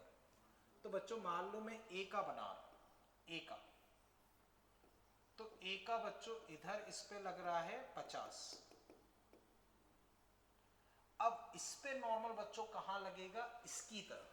इस पे नॉर्मल कहां लगेगा? इसकी तरफ, मतलब इधर। और इसका एक्सीलरेशन है 3। इस पे नॉर्मल हमेशा कहां लगेगा? इसकी तरफ। इसके अलावा बच्चों इसका जो मास है 5 kg, mg नीचे नॉर्मल ऊपर, पर उससे फिलहाल मतलब नहीं है तो उसको ड्रॉ करने की जरूरत नहीं है। हमें इस डायरेक्शन से फिलहाल मतलब है, तो इस डायरेक्शन को ड्रॉ करने की जरूरत नहीं है।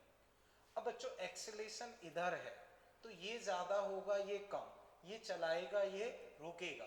तो बच्चों वही चलाने वाला माइनस रोकने वाला, मास इंटू एक्सीलरेशन। तो नॉर्मल बच्चों यहां से आ गया 50 माइनस 15 यानी कि 35। समझ पाए बच्चों? बोलो मोहित, कोई भी दिक्कत हो? ठीक है ना बच्चों? 50 इधर, एन इधर, ये चलाएगा, ये रोकेगा, तो चलाने वाला माइनस रोकने वाला, मास इंटू एक्सीलरेशन। नॉर्मल अपने पास कितना आ गया? 35। बताओ बच्चों कहीं कोई दिक्कत हो? ठीक है बच्चों, सिमिलर वे में आप इतना पहले कर लो। बच्चों इसमें मैंने पूछा होगा ए बी पे क्या फोर्स लगा रहा है, ये अगर पूछा जाए बी ए पे क्या लगा रहा है, सेम ही आएगा, क्योंकि एक्शन एंड रिएक्शन पेयर है, सेम आएगा। ये क्लियर है? इसी में बच्चों फिर सेकंड पॉइंट लिख लो। Second point, find contact force between B and C. Find contact force between B and C. Find contact force between B and सी।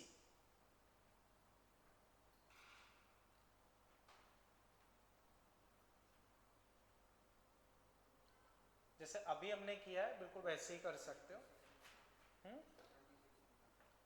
220, हाँ सही है। बच्चों बताओ यहाँ तक कोई भी दिक्कत? मुस्कान आप समझ पा रहे हो? यहाँ तक कोई दिक्कत तो नहीं ना?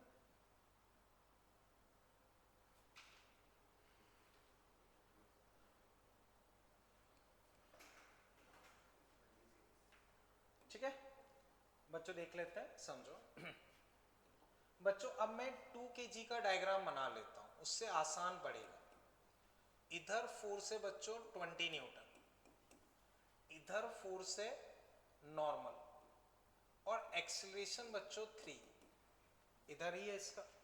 तो बच्चों ये इधर चल रहा है, तो ये ज्यादा ये कम, ये चलाएगा ये रोकेगा। तो n-20 2 × 3 नॉर्मल बच्चों यहां से आ गया 26। ठीक है, नॉर्मल यहां से क्या आ गया 26। अब बच्चों एक चीज समझो, कई बच्चों के दिमाग में मे बी ये आ सकता है कि सर ये 50 न्यूटन भी तो 2 kg पे लग रहा है। तो नहीं बच्चों, दो ही तरह के फोर्स होंगे, कांटेक्ट और विदाउट कांटेक्ट। ये 50 केवल एक ही कांटेक्ट में है तो उस पे ही लगेगा, उसका कुछ हिस्सा यहाँ ट्रांसफर होता है थ्रू नॉर्मल, तो वो हम नॉर्मल काउंटिंग में ले रहे हैं, वो इसी की वजह से लग रहा है। तो हम ऐसा नहीं करेंगे कि नॉर्मल भी ले रहे हैं और ये भी ले रहे हैं, इस पे केवल नॉर्मल ही लगेगा, ये नहीं लगेगा। ऐसे बच्चों जब मैंने इसका एफबीडी बनाया तो ये केवल इसके कांटेक्ट में है, तो इस पे केवल 20 लगेगा, वो इस पे या इस पे नहीं लगेगा, वो बीच का नॉर्मल है, वो अपने आप एडजस्ट होके लगता रहेगा। तो जो जिस पे लगाया गया है उसी पे लगेगा। ये चीज समझ पाए बच्चों? यहां तक कोई दिक्कत? तो बच्चों क्वेश्चन दोनों तरह से पूछा जाता है, या तो कांटेक्ट फोर्स बताओ, या इसका उस पर फोर्स बताओ, उसका इस पर फोर्स बताओ, सारी चीजें एक ही है। समझ गए बच्चों? यहां तक कोई दिक्कत? ठीक है, आगे चलते हैं बच्चों। ठीक है बच्चों, एक्सीलरेशन आ गया, अगर वेलोसिटी वगैरह कुछ पूछा जाए वो भी हम निकाल सकते हैं। ठीक है, अब इसके बाद बच्चों ये डायग्राम आप देखो, मान लो बच्चों इसका मास है 5 kg, 5 kg, ये एंगल बच्चों मैंने आपको दिया 37, ये एंगल 53। तो बच्चों इस पे एक नॉर्मल यहां कहीं लग रही होगी n1, एक नॉर्मल मान लो बच्चों यहां कहीं लग रही होगी n2। ठीक है,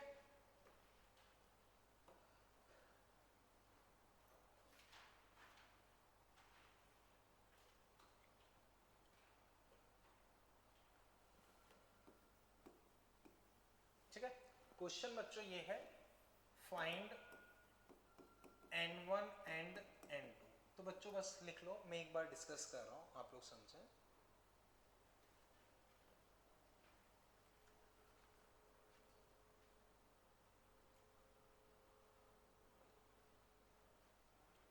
बच्चों डिस्कस मैं कर रहा हूं, आप लोग समझे केवल।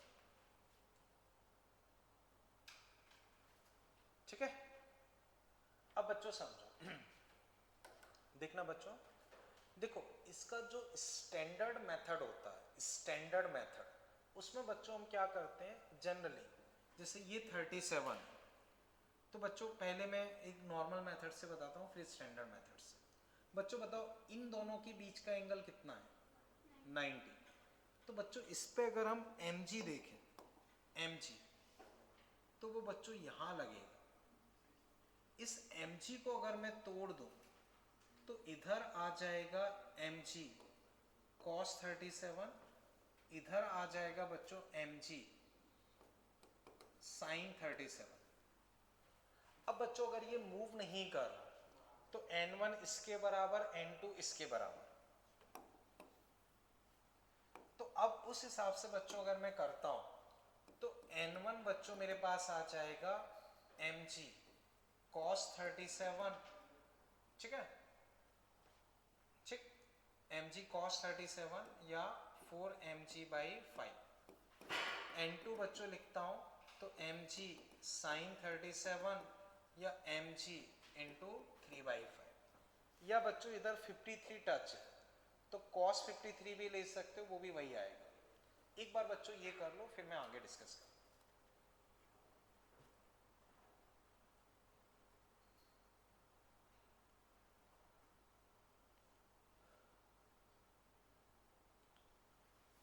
ठीक है,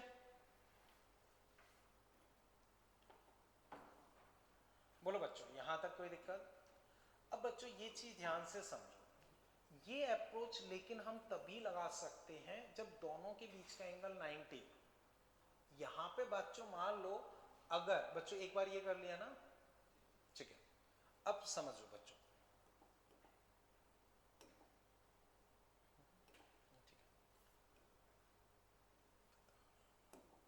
ठीक है, इतना क्लियर है ना? ठीक, बच्चों ये कर लिया, ठीक, इसमें बच्चों कहीं कोई दिक्कत?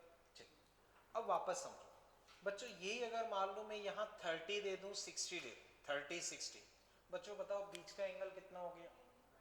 ये अप्रोच लगा सकते हो। मान लो 45 45 दे दिया, बीच का एंगल 90 लगा सकते हो। 20 70 दे दिया, लगा सकते हो। तो बीच का एंगल अगर 90 हो तो तुम mg को इस तरह से तोड़ के सॉल्व करके निकाल सकते हो। यही क्वेश्चन बच्चों टेंशन में भी बनता है। टेंशन में अगर बच्चों ये क्वेश्चन रहेगा तो वो इस तरह से रहेगा, जैसे मान लो ये एंगल तुमको दे दिया 37, ये एंगल दे दिया 53, mg बच्चों ये रहा। तो बच्चों बताओ बीच का एंगल कितना है? 90। ये T1, ये T2। तो बच्चों इसको इधर तोड़ के वैसे ही कर सकते। ये 30 60 दे दिया, तोड़ के कर सकते, ठीक है ना? तो टेंशन में भी इसी तरह के क्वेश्चंस रहते हैं। बीच का एंगल 90 हो तो mg को इस तरह से तोड़ के कर सकते। इतना बच्चों समझ गए? इसमें अभी कोई दिक्कत? ठीक है, अब वापस समझो बच्चों, यहां तक कोई दिक्कत तो नहीं? ठीक, यही बच्चों अगर एंगल 30 30 हो या 30 45 तो हम mg को इस तरह से नहीं तोड़ पाएंगे। तो नॉर्मली बच्चों स्टैंडर्ड अप्रोच अपनी ये रहती है, जैसे बच्चों ये कर लिया ना, इसे मैं हटा देता हूं, इसे मैं हटा देता हूं। तो अब इसे हटा के बच्चों में एक नया क्वेश्चन दे रहा हूं, उसके थ्रू हम समझते हैं। ये कर लिया ना बच्चों, इसको भी हम उसी स्टैंडर्ड अप्रोच से कर सकते हैं, बट उसकी जगह दूसरा कर लेते हैं, ठीक है? तो इसे बच्चों हटा देते हैं। अब समझो, मान लो बच्चों मैं वापस एक क्वेश्चन दे रहा हूं। लेट से बच्चों ये सिचुएशन है, ये यहां मान लो बच्चों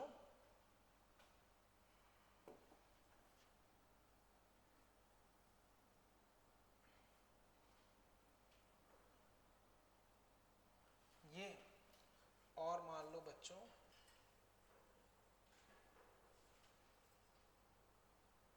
ठीक, ये सिचुएशन है बच्चों। तो अब बच्चों समझो, जैसे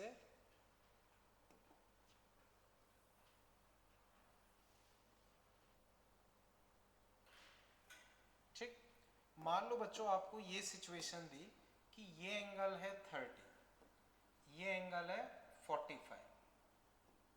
अब आपको मान लो नॉर्मल निकालना, ये m मास है। तो बच्चों मान लो अब यहां से नॉर्मल है n1, यहां से नॉर्मल बच्चों n2। अब नॉर्मल निकालना, तो बच्चों mg अभी भी नीचे ही लगेगा, लेकिन अब mg को रिजॉल्व नहीं कर पाओ, क्योंकि पहले क्या था, दोनों के बीच में एंगल 90 डिग्री था, तो एक का दूसरे के अलोंग कंपोनेंट नहीं आएगा। हालांकि उसमें भी बहुत प्रॉपर तरीके से करें तो आ जाएगा, पर अननेसेसरी मैं कंफ्यूजिंग अप्रोच नहीं बताना चाह रहा हूँ। उस केस में mg के कंपोनेंट मत करो, वही बेटर है। इस केस में बच्चों हम क्या करेंगे, अब जैसे ये 30 है बच्चों, ये 30 है तो ये कितना हुआ 30, तो ये एंगल कितना होगा 60। ये 45 है, 45 में तो दिमाग लगाना नहीं है, 45। अब बच्चों बेटर ये है कि हम इसको तोड़ लेंगे। क्या करेंगे, इसको तोड़ लेंगे। तो बच्चों अब मैं n1 को तोड़ूंगा तो cos 60, n1/2, n1 √3/2। इसे देखोगे तो यहां तोड़ोगे n2/√2, n2/√2। बच्चों बताओ यहां तक कोई दिक्कत? और mg इसका कहां लग रहा है, नीचे। mg कहाँ लग रहा है बच्चों, नीचे, समझ गए बच्चों। तो स्टैंडर्ड अप्रोच बच्चों ये रहती है, ये हमेशा लगा सकते हो, 90 हो, बीच का एंगल कुछ भी हो, कोई दिक्कत नहीं। लेकिन जो mg को हमने तोड़ा था वो केवल तभी लगेगी जब बीच का एंगल 90। अब बच्चों ऊपर वाला फोर्स नीचे वाले के बराबर, तो n1√3/2 n2/√2 किसके बराबर, mg। ऐसे मूव नहीं कर रहा तो लेफ्ट राइट बराबर n1/2 n2/√2। बच्चों बताओ कितने वेरिएबल है, कितनी इक्वेशन है, 2। तो बच्चों सॉल्व करोगे, n1 की वैल्यू उसमें रख दो, निकल आएगा। आगे बच्चों मैं सॉल्व नहीं कर रहा हूं, बट बच्चों कंसेप्ट समझ गए। सेम क्वेश्चन बच्चों टेंशन में बनते हैं, आप mg को रिजॉल्व करके कर सकते हो, लेकिन कब कर पाओगे, जब 90 डिग्री एंगल, वरना स्टैंडर्ड अप्रोच बच्चों अपनी ये रही, स्टैंडर्ड अप्रोच ये रही। इतना बच्चों क्लियर है, ठीक है। तो बच्चों आगे मैं डिस्कस नहीं कर रहा हूँ, वो आई थिंक कर लोगे, उसमें कुछ ज़्यादा है नहीं, ठीक है।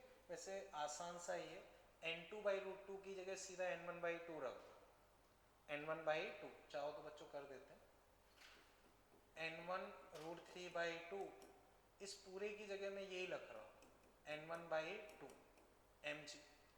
तो n1 बच्चों यहाँ से आ गया 2mg अपॉन √3 + 1, ठीक है।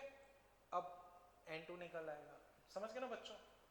देखो n2/√2 की जगह मैंने क्या लिख दिया, n1/2, n2/√2 n2/√2 क्या लिख सकता हूँ, n1/2, n1/2 कॉमन लिया तो 2mg बस यार, ठीक है ना बच्चों। बताओ यहां तक कोई दिक्कत, ठीक, ओके।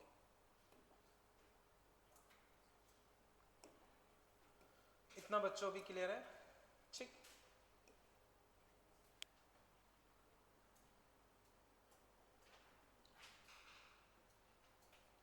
इसे बच्चों मैं हटा देता हूं, ठीक, ओके। अब बच्चों कर लिया ना सबने, ठीक है। नेक्स्ट बच्चों आप लिख लो इंक्लाइंड प्लेन, इंक्लाइंड प्लेन। तो बच्चों एक ही डायग्राम बना लो, दोनों एक ही जैसे हैं, दो की जरूरत नहीं है। बस समझाना चाहे कि ये या ऐसे, उससे फर्क नहीं पड़ता है बच्चों। मैं पहले बता चुका हूं तो थोड़ा सा डायरेक्ट ही बता देता हूं कि जो ये एंगल है वही एंगल क्या होगा, ये बच्चों अच्छे से रटा हुआ होना चाहिए कि जो ये एंगल है वही ये एंगल होगा, क्योंकि यही सबसे ज्यादा यूज होता है। अब ये थीटा है तो बच्चों इसके सामने वाला थीटा, फिर इसे छोड़ के बच्चों ये थीटा, देखो ये थीटा है तो ये थीटा, ये थीटा है तो बच्चों ये भी क्या हो जाएगा, थीटा। तो बच्चों ये सबसे ज्यादा काम में आएगा, ये अच्छे से रटा होना चाहिए कि ये थीटा है तो ये क्या होगा, थीटा। बच्चों ये क्लियर है ना, या मैं और बताऊं, ठीक है ना, ओके। अब ये थीटा है तो बच्चों हर एक छोड़ के बाकी क्या हो जाएंगे, थीटा। जैसे ये थीटा तो ये भी थीटा, इसके सामने ये थीटा, और जितने भी रह गए वो अपने पास क्या होंगे, 90 - थीटा। जो भी अपने पास रह गए वो अपने पास क्या होंगे, 90 - थीटा।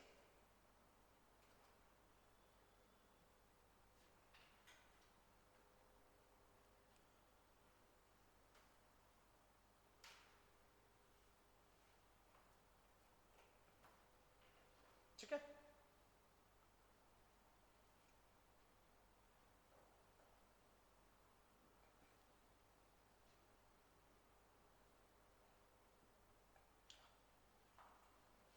बच्चों हटा दूं इसे, ठीक है बच्चों हटा देता हूं।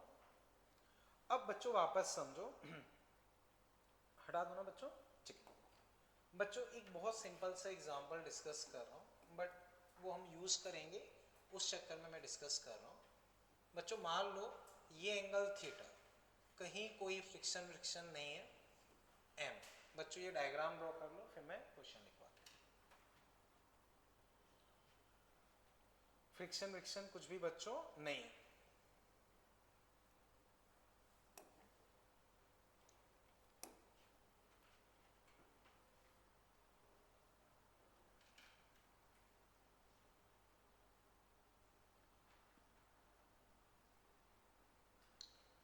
ठीक है बच्चों। अब बच्चों इसमें लिख लो find acceleration of block and normal reaction on block. Find acceleration of block and normal reaction on block.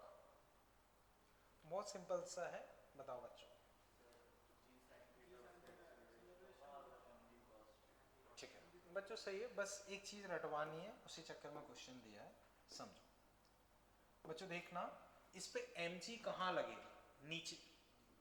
तो mg बच्चों कहाँ लग गया, नीचे। नॉर्मल बच्चों सरफेस के नॉर्मल इधर, बच्चों इसको एक्सटेंड किया तो ये थीटा है, तो बच्चों ये क्या होना चाहिए, थीटा, ये थीटा। अब बच्चों ये बताओ ये मूव कहाँ करेगा, नीचे। तो बच्चों एक्सेलरेशन इधर है a, तो ये चीज बच्चों ध्यान से समझो। पहले जो हमने एक दो क्वेश्चन किए थे उसमें ऑब्जेक्ट क्या था, रेस्ट पे। ऑब्जेक्ट क्या था, रेस्ट पे। रेस्ट पे था तो एक्सेलरेशन क्या था, जीरो। एक्सेलरेशन क्या था, जीरो। तो बच्चों जब एक्सेलरेशन जीरो हो तो तुम्हारा जहां मन करे वहां तुम एक्सिस मान लो, जहां मन करे वहां एक्सिस मान लो। ऐसे एक्सिस मान लो, या mg के केस में हमने यू एक्सिस मान ली थी। तो जब ऑब्जेक्ट रेस्ट पे हो तो तुम कहीं भी एक्सिस मान लो, कोई खास दिक्कत वाली बात नहीं है।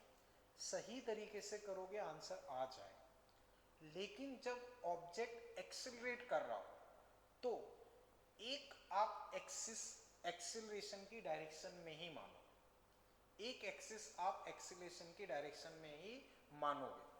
आप कोई और एक्सिस मान के भी क्वेश्चन सॉल्व कर सकते हो जाएगा, लेकिन बहुत कॉम्प्लिकेशन हो जाएंगी जो कि मैं समझाना नहीं चाह रहा हूँ, अननेसेसरी टाइम वेस्ट होगा।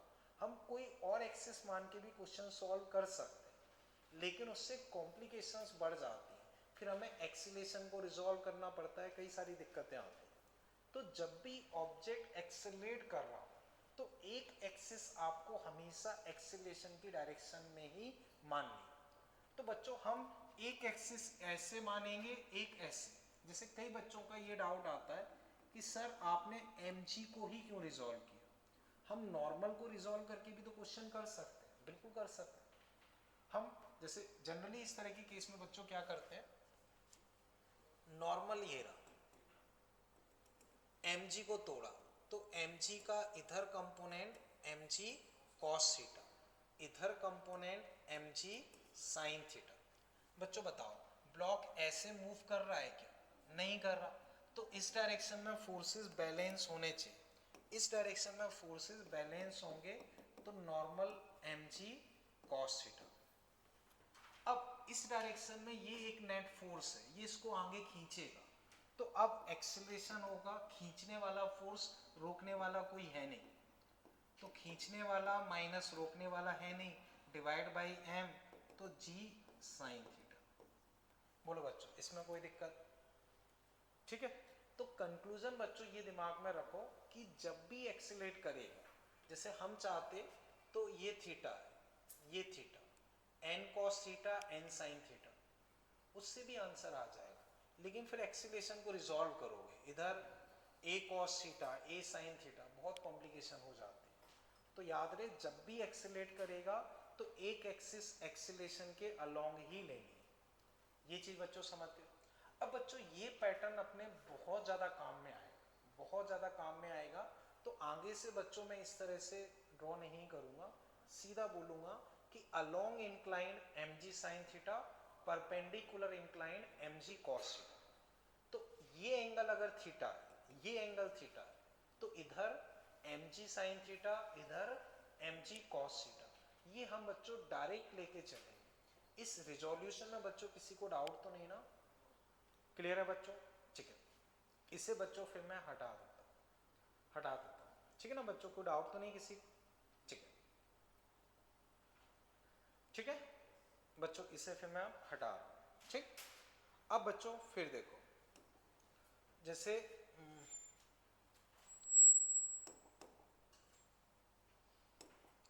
बच्चों ये मान लो एक इंक्लाइन प्लेन, इस पे बच्चों शुरू में एक दो डायरेक्ट देख के बताओ, फिर मैं आपको लिखवा दूंगा। मान लो बच्चों ये 2 kg, ये 3 kg, ये एंगल बच्चों लेट से मैंने कुछ 30 डिग्री दे दी। तो बच्चों मुझे ये बताओ, इन दोनों के ऐसे देख के बताओ, अभी मैं लिखवा नहीं रहा हूं, इन दोनों के बीच में कांटेक्ट फोर्स, कहीं कोई फ्रिक्शन नहीं है, इसको छोड़ दिया, तो ये कहाँ मूव करेंगे? नीचे। तो इनके बीच में कोई कांटेक्ट फोर्स होगा या नहीं होगा? नहीं होगा। और कोई बीच में नॉर्मल रिएक्शन होगा या नहीं? देखो बीच में कोई नॉर्मल रिएक्शन आएगा या नहीं, ये पूछ रहा हूं मैं। बोलो बच्चों, आप बोलो। आएगा। ओके, आप बताओ क्यों नहीं आएगा? देखो बच्चों सही है, समझो बताता हूँ, ध्यान से देखना। हमें ऐसी फीलिंग आती है अंदर से कि ये भारी है, ये भारी है, तो वो उसको दबाएगा, दबाएगा तो बीच में नॉर्मल आएगा, ऐसी फीलिंग हमें आती है। ठीक है, अब सिचुएशन समझो बच्चों। मान लो ये 2 kg, ये 3 kg, दोनों को छोड़ दिया, दोनों का नीचे की तरफ एक्सीलरेशन कितना होगा? mg sin थीटा, वो तो फोर्स है, acceleration g sin theta, g sin theta मतलब g sin 30 यानी कि 5। तो दोनों 5 एक्सीलरेशन से चलेंगे, 5 एक्सीलरेशन से चलेंगे, तो इसका 5 इसका 5। बच्चों मान लो बीच में 10 मिलीमीटर का गैप है, तो वो गैप बढ़ेगा या कम होगा? बराबर रहेगा। गैप मैंने 2 मिलीमीटर कर दिया, अब बराबर रहेगा। आधा मिलीमीटर कर दिया, बराबर रहेगा। 0.00001 मिलीमीटर कर दिया, वही रहेगा। तो बच्चों अगर कोई टच में भी रखा है तो हम ये मान के चलते हैं कि वो टच जरूर है, लेकिन वो एक तरीके से उनके बीच में बहुत माइन्यूट सा गैप रहा होगा। तो अब बच्चों दोनों साथ साथ चलते रहेंगे। अगर बीच का गैप 0.0000001 भी होगा तो वो हमेशा मेंटेन रहेगा और वो चलते रहेंगे। तो इस केस में बच्चों बीच वाला नॉर्मल रिएक्शन क्या होगा? जीरो। बीच वाला नॉर्मल रिएक्शन क्या होगा? जीरो। ये वाला नॉर्मल पूछता हूं तो 2g cos 30, ये वाला नॉर्मल 3g cos 30, लेकिन बीच वाला नॉर्मल क्या होगा? जीरो। तो बच्चों फिर इसको लिखवा ही देता हूं मैं, समझो।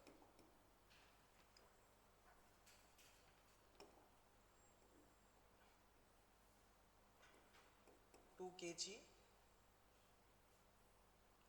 3 kg, ठीक है बच्चों, बस ड्रॉ कर लो, इसमें लिख लो find normal reaction between the block. Find normal reaction between the block. Find normal reaction between the block.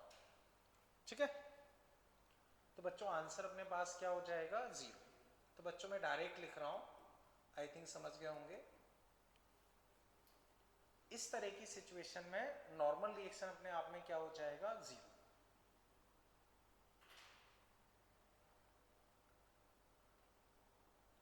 ठीक है बच्चों, इसे बच्चों अब मैं हटा देता हूं।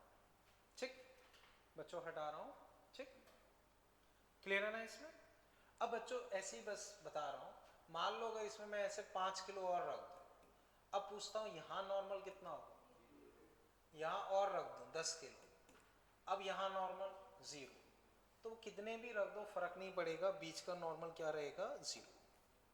वो सिचुएशन समझ गए बच्चों? ठीक है, अब वापस देखते हैं।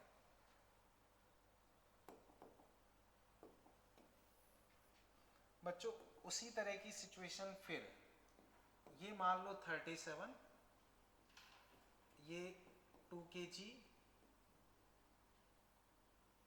बच्चों ये मान लो 3 kg, ये मान लो 5 kg। ठीक है बच्चों, यहां से मैंने एक फोर्स लगाया, लेट से बच्चों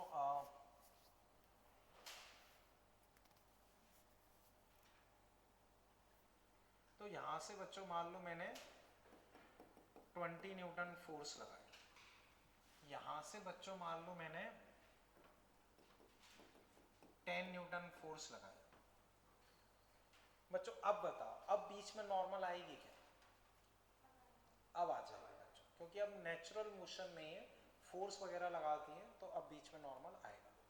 तो बच्चों डायग्राम ड्रॉ कर लो, फिर मैं क्वेश्चन लिखवाता हूँ। जैसे मान लो बच्चों इसका नाम ए बी सी,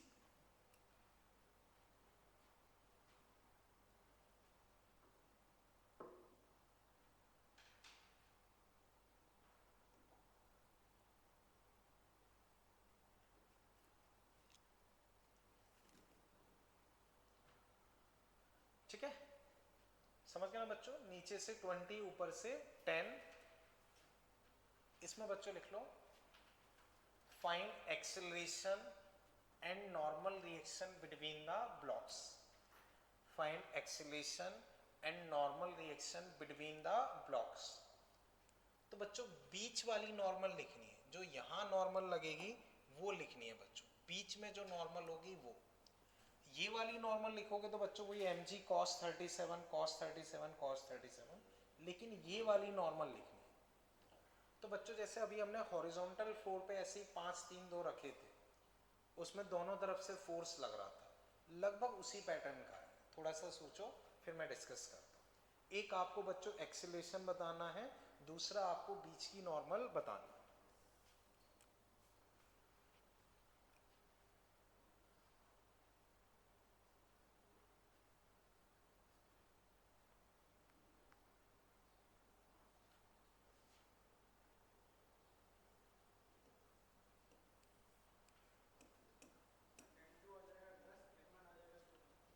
पहले तो एक्सीलरेशन बताओ। रुको रुको, हाँ सत्यम बोलो, जस्ट एक सेकेंड। 10 60 40 70 50, कितना बोला आपने? मुझे गड़बड़ लगा। 5 ऊपर की तरफ, वो भी गड़बड़ है। ठीक, दिखता भी।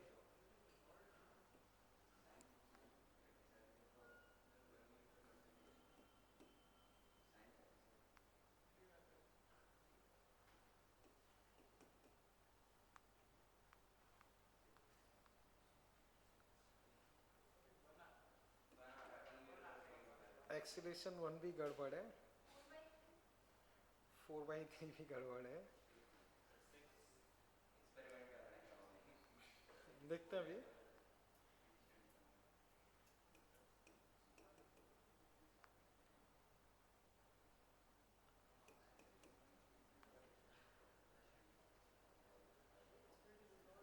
ओके, एक्सीलरेशन बच्चों पहले आए तो वो बताओ। चलो एक्सीलरेशन पहले मैं डिस्कस करता हूँ। बच्चों पहले मुझे ये बताओ, ये दोनों ये तीनों साथ साथ चलेंगे या अलग अलग? साथ साथ चलेंगे तो इनको 10 किलो का एक मान सकते हैं। तो अब बच्चों मैंने ये मान लिया कि ये 10 किलो के एक है, ठीक है? बच्चों यहां लगता है mg साइन थीटा, तो ये कितना है 37। बच्चों डायरेक्ट लिख रहा हूँ 10 इंटू जी इंटू 3/5 यानी कि 60। इधर कॉस से मतलब नहीं है, या चलो पहले एक बार प्रॉपर लिख देता हूँ वरना भूल जाओगे। 10g sign 37। इसके अलावा तुम्हारा इधर है 20, फिर तुम्हारा इधर है 10। अब सोचोगे तो बच्चों नीचे टोटल फोर्स तुम्हारे पास कितने हैं? 60 प्लस 10 70। ऊपर फोर्स तुम्हारे पास क्या है? 20। तो बच्चों बताओ किस तरफ ओवरऑल फोर्स ज्यादा है? नीचे। 60 और 10 70 नीचे, तो ओवरऑल बच्चों ये नीचे मूव करेगा। ओवरऑल ये कहाँ मूव करेगा? नीचे। तो बच्चों आप लोगों ने इसका mg साइन थीटा शायद काउंटिंग में नहीं लिया। अब नीचे मूव करेगा तो नीचे वाले चलाएंगे, तो चलाने वाला 60 और 10, रोकने वाला कौन होगा? 20। Total mass 10, acceleration. तो बच्चों एक्सीलरेशन तुम्हारे पास निकल के आएगा 5। ये चीज बच्चों देखो, समझ पाए बच्चों? उसका mg साइन थीटा भी लगेगा, जो कि शायद आपने काउंटिंग में नहीं लिया, वो चीज है बच्चों। अभी समझे? अब बच्चों नॉर्मल निकालो। एक्सीलरेशन में कहीं दिक्कत लग रही हो तो पूछो। अब नॉर्मल निकालो बच्चों। हाँ, एक्सीलरेशन तो 5 आ गया। हाँ नीचे, डाउट तो बोलो, मैं फिर बताता हूँ। कोई दिक्कत हो आप आराम से पूछ लो, बोलो कहीं कंफ्यूजन हो। ठीक है, कर सकते हैं, समझो मैं बताता हूँ। कोई फोर्स नहीं होता तो जी साइन 37 6 नीचे आ गया, 6 नीचे आ गया। ठीक है, अब समझो 20 और 10, नेट 10 ऊपर है, मास 10 है, तो 10/10 एक, एक का फर्क पड़ेगा, तो 6 नीचे 1 ऊपर, ओवर कितना हो गया 5 नीचे। कुछ नहीं होगा तो 6 नीचे और इसका इफेक्ट 1 ऊपर, कर सकते हैं, कोई दिक्कत नहीं। ठीक है, ओके। अब बच्चों नॉर्मल निकालने का ट्राई करो।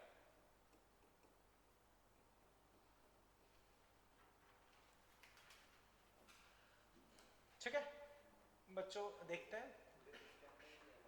देखो बिटवीन द ब्लॉक्स पूछा है, बिटवीन द ब्लॉक्स मतलब यहाँ का अलग निकालना होगा, यहाँ का अलग निकालना होगा। सोचो एक बार, देखते हैं फिर।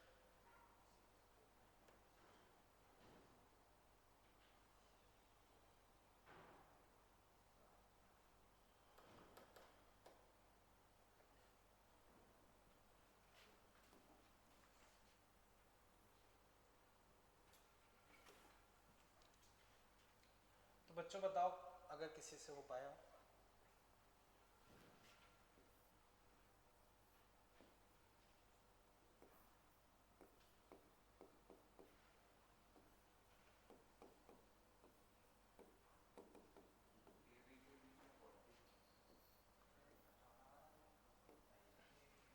हाँ देखते हैं, मुझे आंसर ऐसे पता नहीं, आप लोग सॉल्व कर लो बच्चों।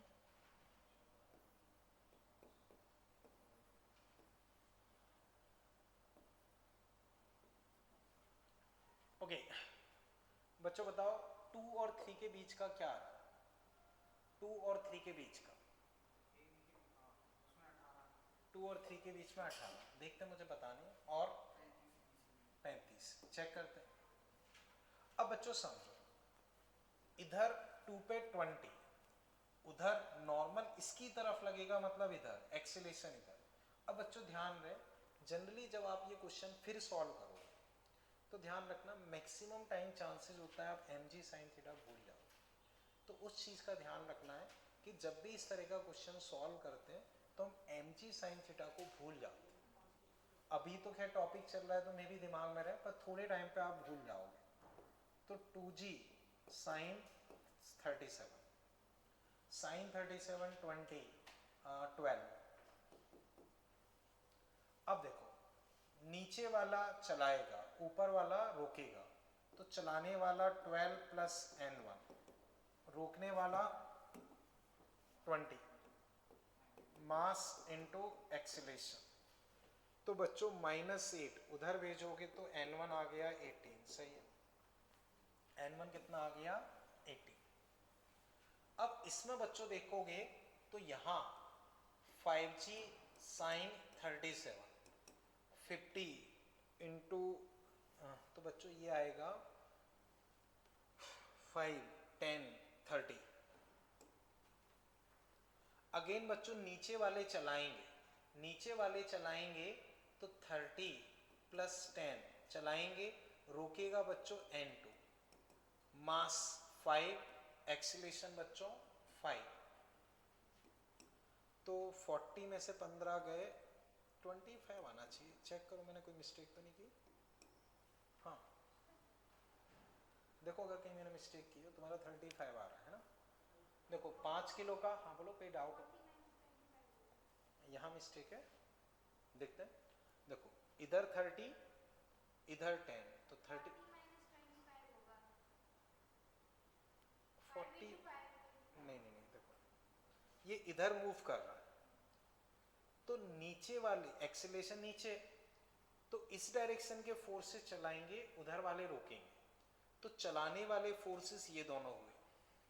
देखते रहना, अगर मैं कहीं मिस्टेक करूं, रोकने वाला ये माना जाएगा, तो चलाने वाला माइनस रोकने वाला, अच्छा कैलकुलेशन मिस्टेक, ओके 40 में से 25, हाँ 15 आएगा, वो मिस्टेक है, हाँ सही, n2 15, वो आपने 35 बताया था, ठीक है। अभी चेक करो बच्चों, कोई डाउट हो, ठीक है ना, चेक करो बच्चों, कोई डाउट हो, ठीक, ओके। तो बच्चों इस तरह से ये करना होगा, याद रहे बच्चों, जनरली मैंने देखा है इस पैटर्न के क्वेश्चन में बच्चा थोड़े टाइम बाद mg sin थीटा को इंक्लूड करना भूल जाता है, वो एक मिस्टेक होने के चांसेस होते हैं। बाकी बच्चों ये एनएलएम के ही क्वेश्चंस हैं, इसी टॉपिक के, जो अभी हमने नॉर्मल रिएक्शन वगैरह पढ़ा है उसी टॉपिक के, तो उन्हें बच्चों अटेम्प्ट कर लेना, बाकी फिर बच्चों नेक्स्ट टर्म पे देखते हैं, ठीक है। तो इतना कर लेना बच्चों, फिर देखते हैं।